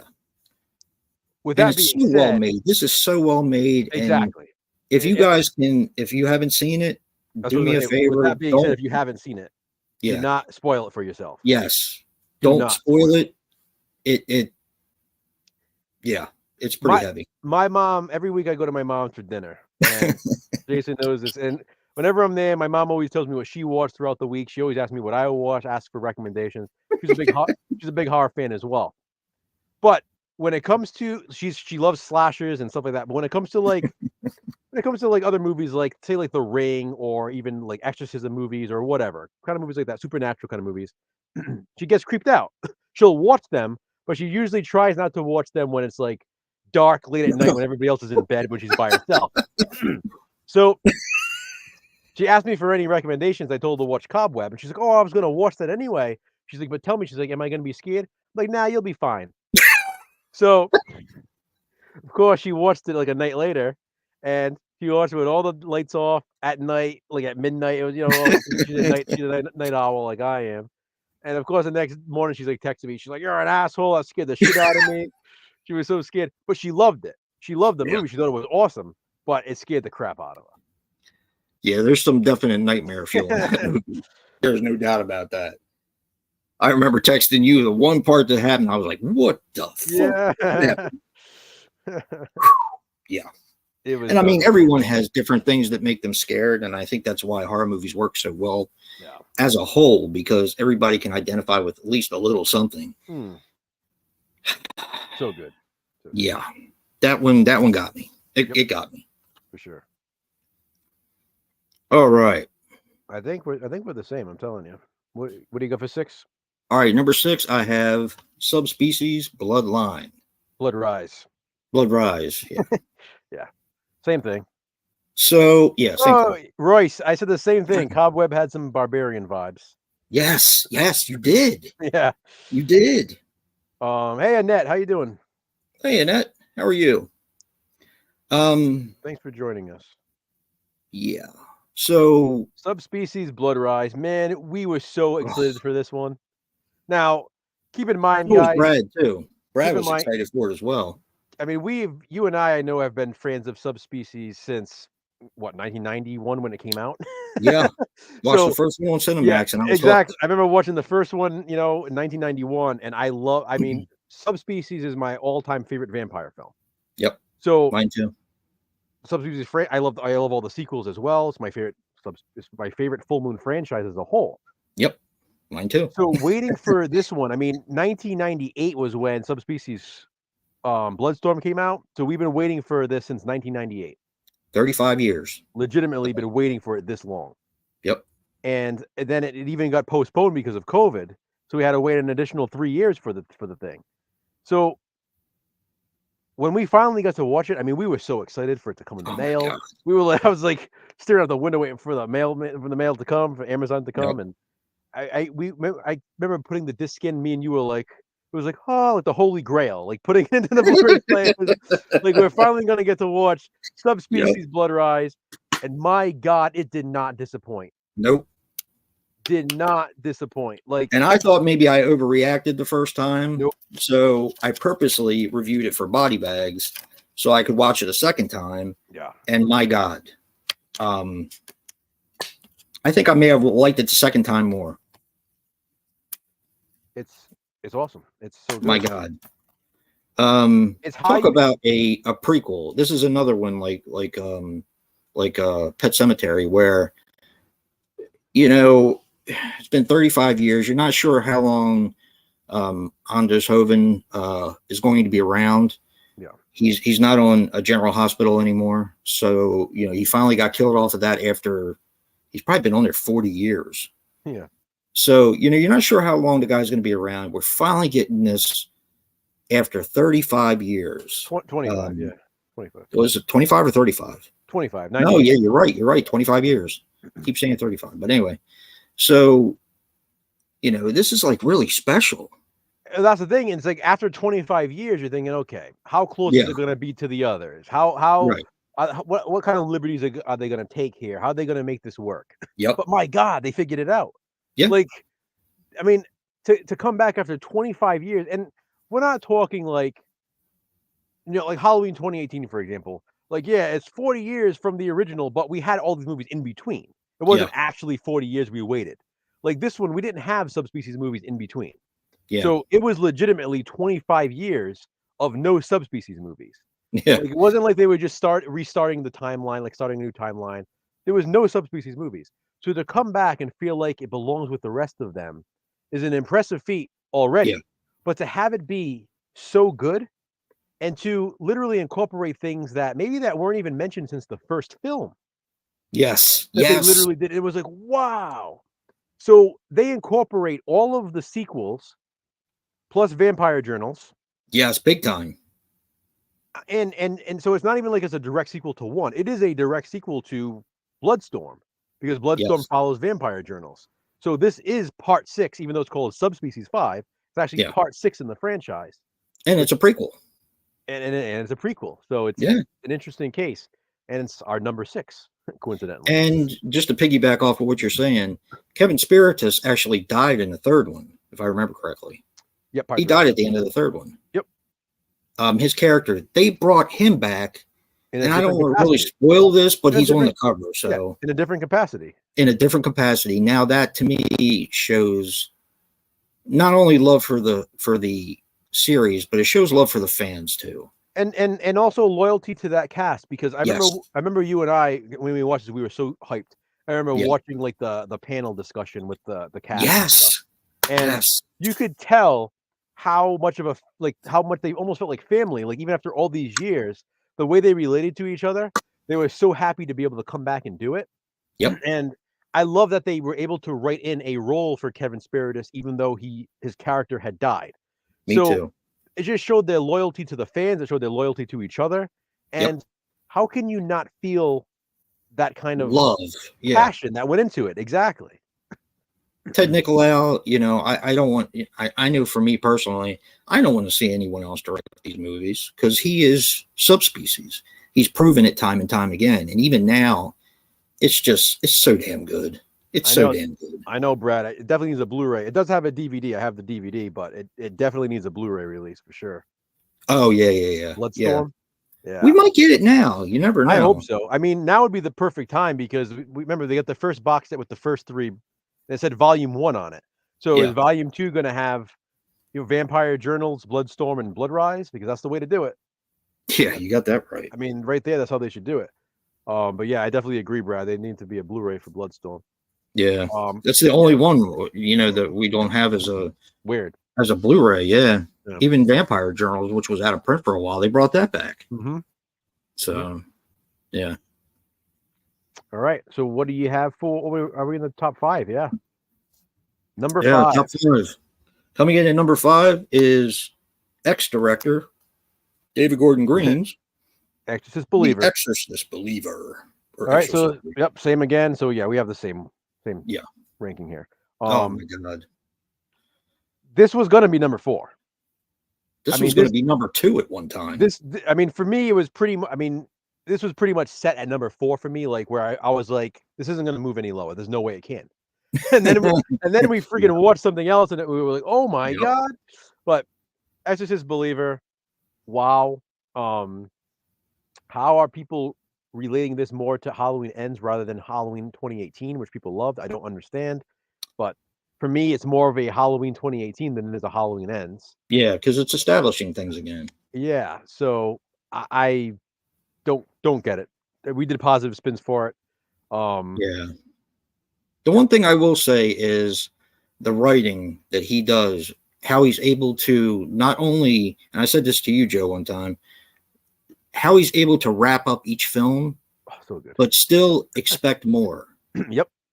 Is very talented of him. I think, and I always got that chills feeling after I watched one of the Halloween movies, because I knew there was more coming, but the way they ended it is so strong. He somehow brings emotion to these established horror franchises.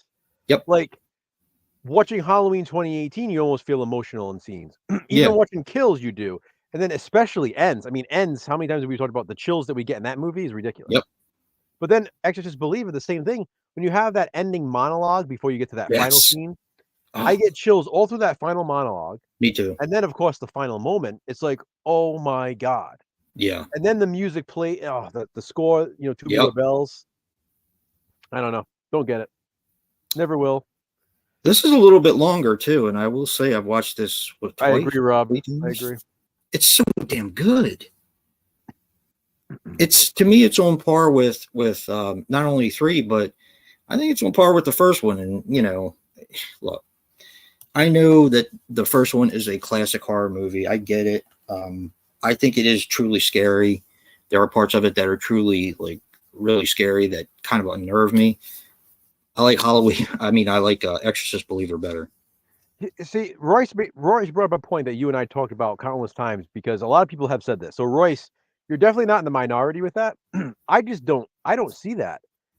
He says he wishes they would have showed more of the girls get possessed because it only lasted a couple of minutes. But I don't for me, like the Exorcist 1973, the original Exorcist for me, as much as it's a fantastic film, I've said this time and time again, I think it has some pacing issues. And I really feel like they linger on some things a little bit too long in the original. It's like, okay, we get it. Sometimes, yeah. Whereas with this one, I feel like we have a good balance. I feel like I really do. And because we get, I don't know if you're talking about when they actually got possessed or but either way, I feel like with Reagan, we really didn't. I mean, we just see her play with the board, and then we just see her piss herself, and then she's possessed.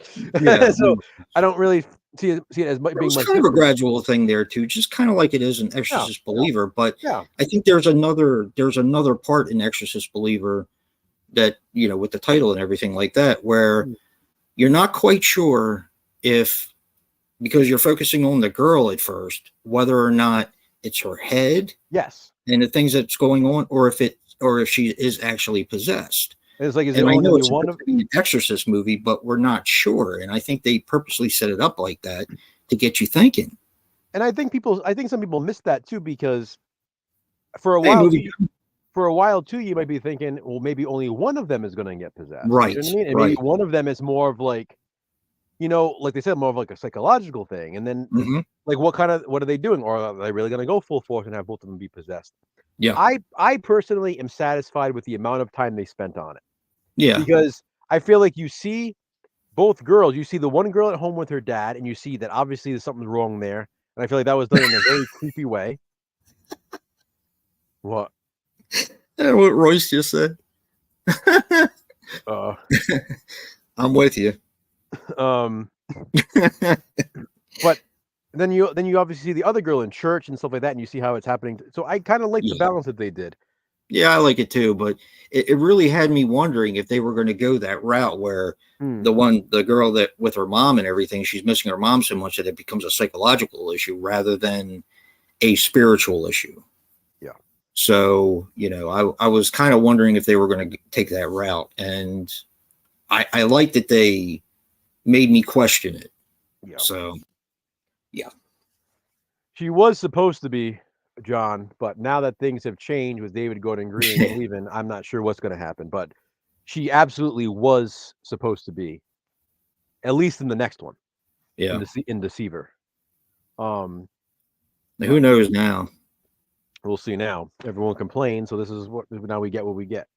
Yeah, and the guy lost his job, so whether they're going to stay with the same storyline, I don't know. Yeah. Yeah. So, number 4, the one that finally pushed The Exorcist out of the number 4 spot for both of us. And we just watched this the other night. We did. And it's not because it's fresh and we just watched it. It's because... No, because our top 3 they're not all fresh. Not all of them. Yeah, they're not all fresh. Yeah, you're right. But I there's something different about this film. And that's what really drew me to it. And I love it. I do. So it's my favorite of the series. And it's... number 4 is Insidious, The Red Door. The Red Door. I've heard a lot of people bash it. But then again, I've been hearing people bash basically 3 on.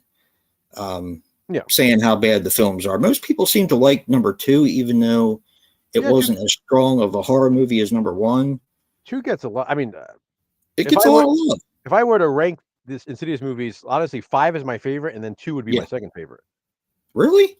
Oh yeah. I thought it was for you too. When we watched it, you said it might be. It might be. When we watched them, because we watched them for Franchise Frenzy. 2 is very strong. You said 2 is your favorite, and then we got to this one, and then you were like, okay, this is my new favorite. Yeah. So, of course, you're doing this chronologically. So you have part 3, part 4, 1, 2, and then this 5. Yeah. So this actually takes place after 10 years. 10 years after part. Yeah. It was like 9 years, I think. Yeah. Right. And you continue with the same exact family, and the fact that they were able to get the same family except for the baby at the time, which that doesn't really matter, but and I know it impressed me. I know it impressed you too, Joe. But the fact legitimately that the same actors. Oh my God, that kid is a damn good actor. Wow. I like that this one is like more his story too. Yes. It's more about Dalton than it is about forget his Me name. too. Yeah. Me too, Rob. I like all the Insidious films, and I tell you what, this one blew me away. Yeah, it's more about Dalton than it is Josh. Yeah. Which is cool. And this one is like, I like the college setting in this one. Me too. The dorms. Yeah, like we were saying, like the other Insidious movies, whether it's 1, 2, 3, or 4, for the majority of them, they take place in like some sort of house. Whereas in the further. Yeah, exactly. Yeah. But like the further, like what does the house look like in the further? Yeah. Whereas like with this one, it's like, what does this college campus look like in the further? That's pretty cool. I mean, that's just something different. Yeah. And the fact that they focus, I think, more on the family unit as a whole. Yeah. I mean, it's not that it wasn't about family before, but this one is different. Deeper now. It's a little bit deeper. Yeah. It is Rob, deeper. Rob, Patrick Wilson, he was awesome, and he actually directed this one as well, which is cool. Yes. He directed it. Also, the ending of this one, I knew it blew both of us away. I mean, the ending, this was one of those movies, I was telling this to my son, because I was telling him how much we loved it. And I was telling him, you know, sometimes you watch a movie and you're like loving it. You're like, wow, this movie's awesome. And all you can do is hope that the ending at least is as good. Lives up to it. Yep. Because sometimes, you know, you'll watch a movie, you find it absolutely amazing, and then the ending is just okay. It's subpar, but you're like, okay, it's still a really good movie. Thanksgiving comes to mind. Yeah. This one, it was like, oh, please let it end as good as the rest of the movie. And then it ends and you're like, yes. I welled up a little bit. I did. I welled up a little bit. I got emotional too. Yeah. This movie made me emotional. Yeah. That final scene, man. Like I was like, okay, yep, this is my favorite, hands down. This is my favorite Insidious movie.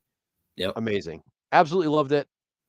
It was Such obviously a strong franchise. My God. It was one of our recommendations for each of us. I know earlier today in our videos. Oh no, I no. You didn't? I didn't put it in there for the simple fact that I did not want to give away. That's Yeah, right. Yeah, you said you were going. I thought about it. I was like, nah. I have it. I had it in my 3 for me because I know. I was glad you did. Yeah. But I knew that we were going to be doing this, and I didn't want to give any inkling as to where I was going to put this. So, yeah. But it's fantastic. It really is. It is. So yeah, so damn good. And another one, I was expecting to like it because I like all the Insidious movies, but I wasn't expecting to like it as much as I did. Oof. So I wasn't expecting it to be my favorite in the franchise. Yeah, me neither. You know, me neither. And also keep in mind, guys, it is going to be part of our franchise frenzy. So when we get to part 5s, that's where you'll see where we rank that movie. Yep. Number 3. Top 3 here. Number 3. Yeah. Thanksgiving. Yep. Yep. This movie is just smells like candy. I don't know. It smells like candy. Maybe it's cranberry sauce. There will be no leftovers. So yeah, I love this movie. I just think it's great. I saw it in the theaters. I was so hyped for it. And I was afraid of hyping it too much, although I know I couldn't help myself because I didn't want Joe to see it and be like, it wasn't as good as you said it was, but you loved it. Yeah. You loved it. Yeah. So this is a movie that could easily be like number 1. Yes. It's just, I know you and I literally considered it as number 1. And it really came down to, for me, and I'm pretty sure for you too, it came down to the fact that the 2 that we have above it, there's a certain element of rewatch. Not that this one isn't rewatchable. Oh yeah, it's definitely rewatchable. It absolutely is. But there's something that the other 2 have going for them that this one necessarily doesn't yet. Yeah. Yet. So as of right now, it's a strong number 3. Yes. That could have easily been number 1 if not for it being this year where we had these 2 other really big movies. Just got it the other day. I think if you like slasher movies, I think you'll like it, John. It's just a fun slasher movie. Oh yeah. Yeah. Like I said, and I stand by this. I know we have Home Sweet Home and what's the other Thanksgiving slasher?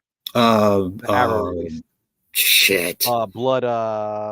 Nightmare at Bitter Creek, isn't it? No, Nightmare at No. That's the other name for it. Yeah. Somebody in the chat. The other, it's Blood something, isn't it? Yeah. Oh my God, it's not cranberry sauce. Exactly. Jesus, why am I drawing a blank on this? With the twins and yep. Oh my God. But anyway, you have these 2. I'm embarrassed. You have like those 2. Blood Rage. Yeah. Blood Rage.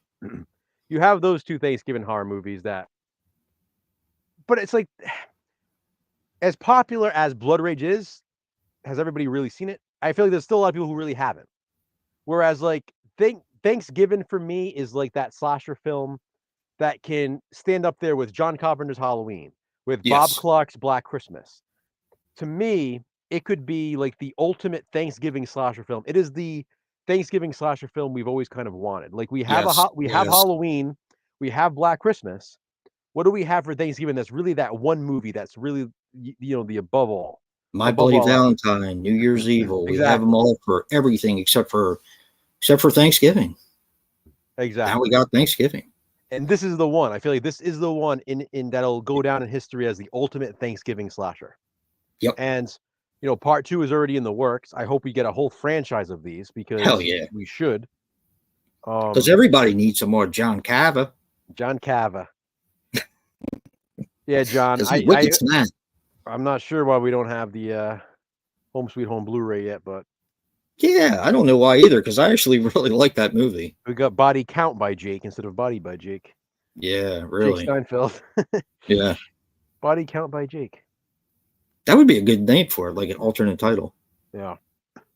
Brad, you still haven't seen Thanksgiving. I like Pilgrim too. Pilgrim's awesome too. Yeah, Pilgrim's part of the Into the Dark. Yeah, Hulu. You haven't seen Thanksgiving yet? Oh my god, awesome, dude! Awesome movie. It's so good, so much fun. John Cava. He's wicked smart. All right. Doing.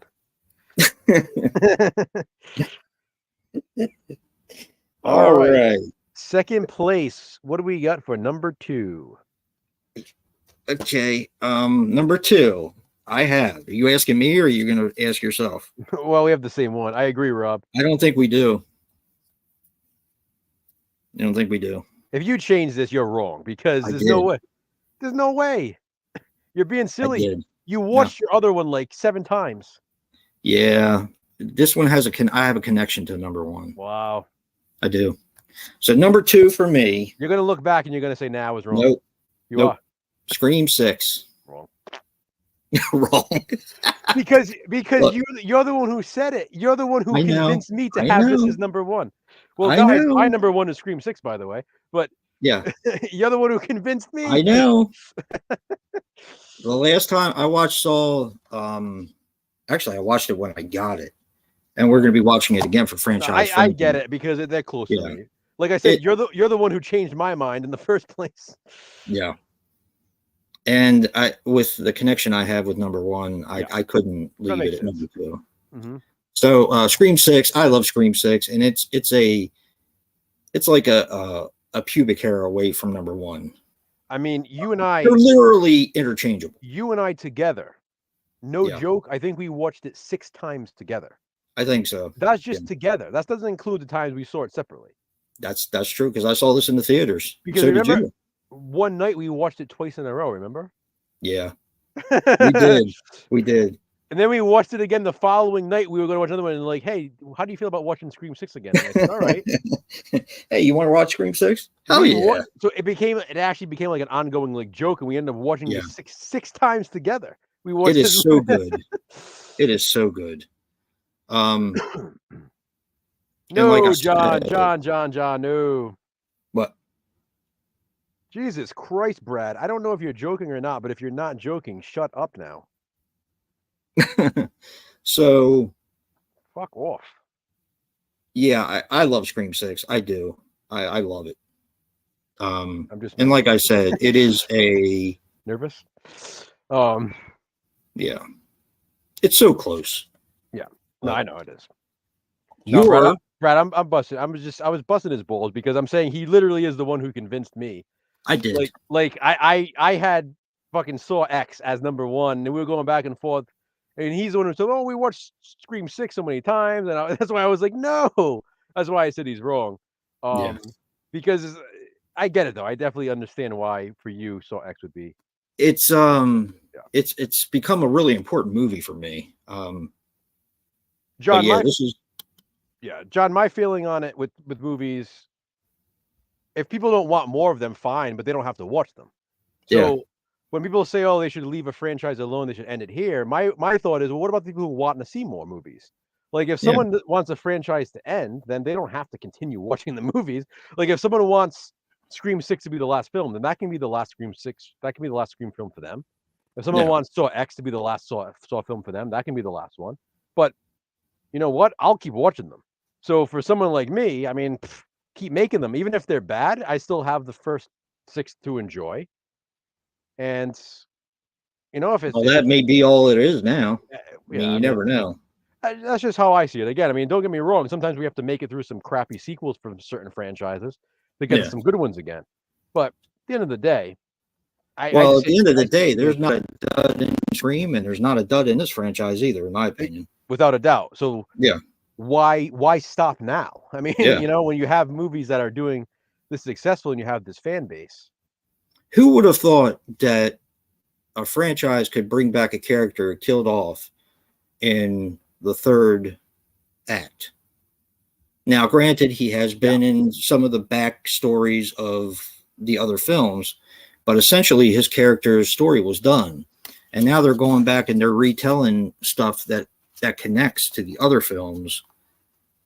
It's brilliant. The way it's done is brilliant. I love the story behind it, and I think he did such a good job in this. Such a good job. I agree. That's why it's my favorite in the franchise. It's mine too in the franchise. Yeah. And John, I agree with that too. You can make new stuff like Thanksgiving, but my thing is, why not both? You can still do both.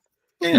You can. I mean, look at this ranking. They're all on the same list. Like we have Thanksgiving here, but we also have Saw X and Scream 6. So, you know, it's just I get it. I mean, you're not alone in that. I know I see a lot of people say that about certain franchises. Oh, they should stop making them.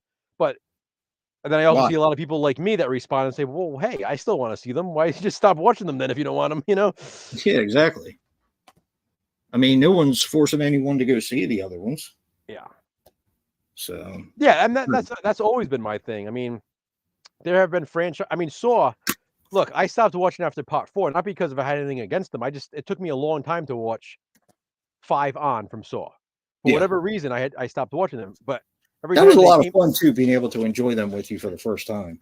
When they came out every year, I was still excited to see new Saw movies because I thought it was cool that this franchise was continuing. And I'm glad that I went back because now I cannot wait for Saw 11 this year, you know? And I really wanted Scream 7 this year, but we're getting it next year. Now we have to wait another year. But even still, I can't wait for it.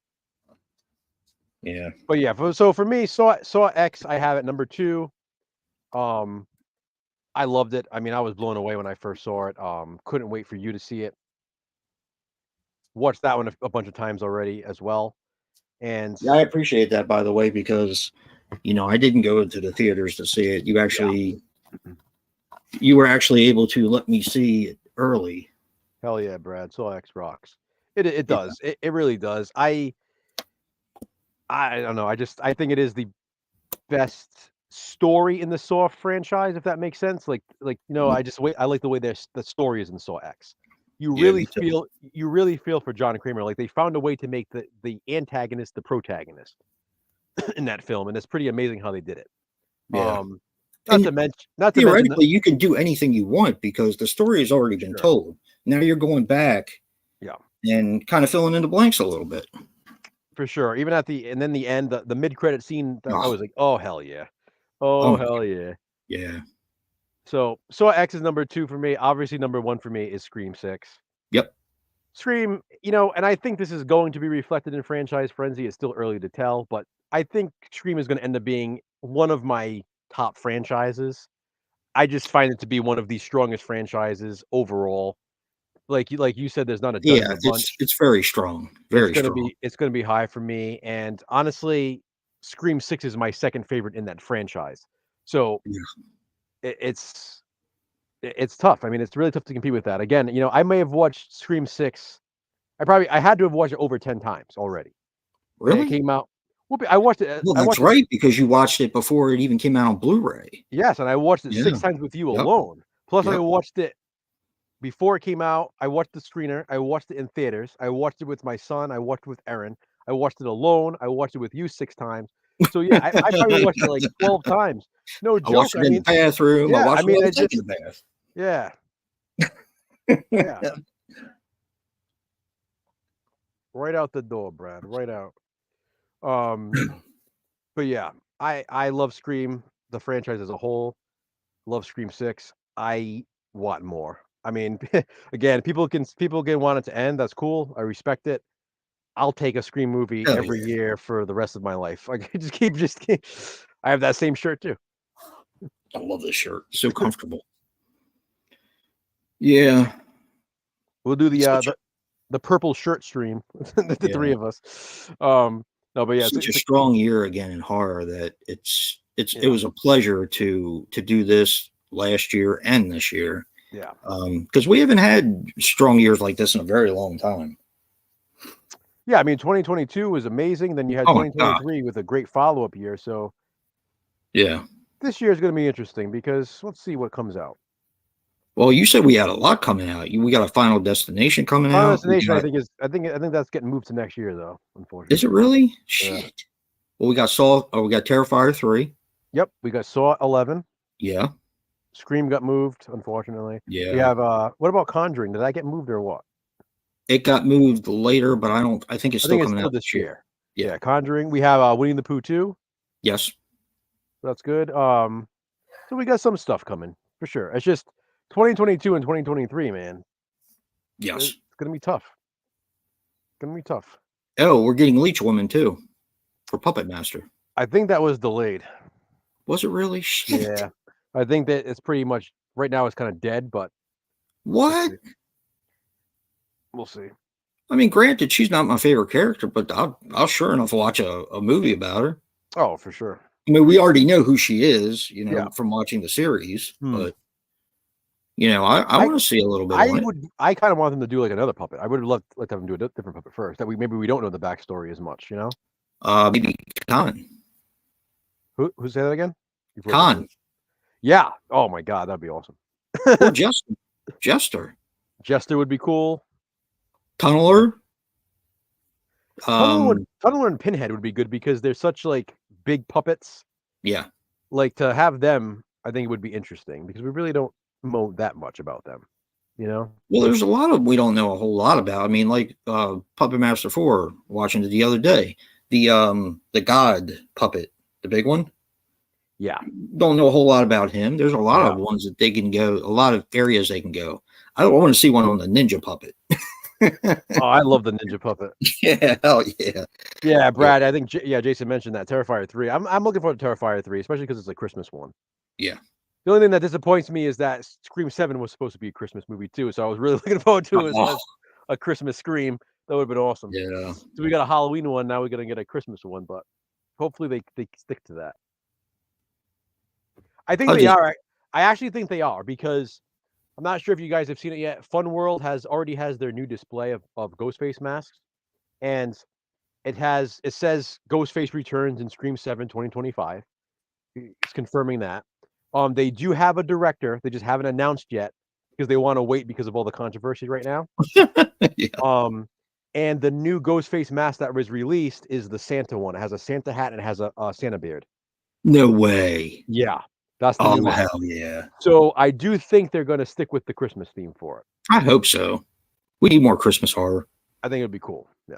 12 Days of Christmas, comes once a year, but that's 12 movies. So we need more Christmas horror. Yep. I think. Hell yeah. Yeah. All right. Another good year in horror. Let's keep them coming. Hell yeah. Oh, I forgot to tell you earlier. I got a Dick Tracy, Penis Tracy. You got it? Yeah. It was down here like I thought. Okay. But yeah, I got it all up and ready to go. I'm actually really curious to watch that again because it's been years. All right, stream's over. Pop it in the VCR. Let's go. All right, fuck it. Come on. Nah, we need to watch Scream 6 again. To watch it twice. Yeah. Yeah. But that's it. That's all we got. We ain't got no mo. Yeah. We are going to return with our next Physical Media Matters stream. Not next weekend, but the following. Because next weekend is Super Bowl weekend, so we figured, people have some stuff to do and the toilet bowl. Yeah, gotta watch the Taylor Swift Bowl. Yeah. Oh my God. Yeah, Brad likes Dick Tracy too. I love that movie. That movie's awesome. Man, it's been so long since I've seen that. I love it. Hopefully the VHS tape will work. But it's nice though. It still has a wrapper on it, on the outside. It just somebody cut it when So at least it's somebody that took care of their stuff. Yeah. There's no mold on it or anything. Yeah. And I think it's rewound. So yeah, I'm been a while since I've watched it, so I'm looking. I used to watch it so much, so I'm looking forward to that. Yeah. But yeah, Physical Media Matters coming in 2 weeks. We have some special guests for that one. Yep. Yeah, should be fun. Yeah. We haven't decided if it's gonna be Friday or Saturday yet. We'll decide soon, and we'll let everybody know. Yeah. We will figure it out. Probably same time, 8:30. Yeah. And we're trying to bring people that have different, not different forms of physical media, although we will get into that, but the need for physical media through different avenues, I guess. Is that a good way to put it? Yeah. Yeah. So, should be interesting. Absolutely. All right, guys. Well, thank you for joining us. Yep. I hope you enjoyed our rankings. This has been fun. Yep. We'll see you again in 2 weeks. And like we always say, Physical media matters.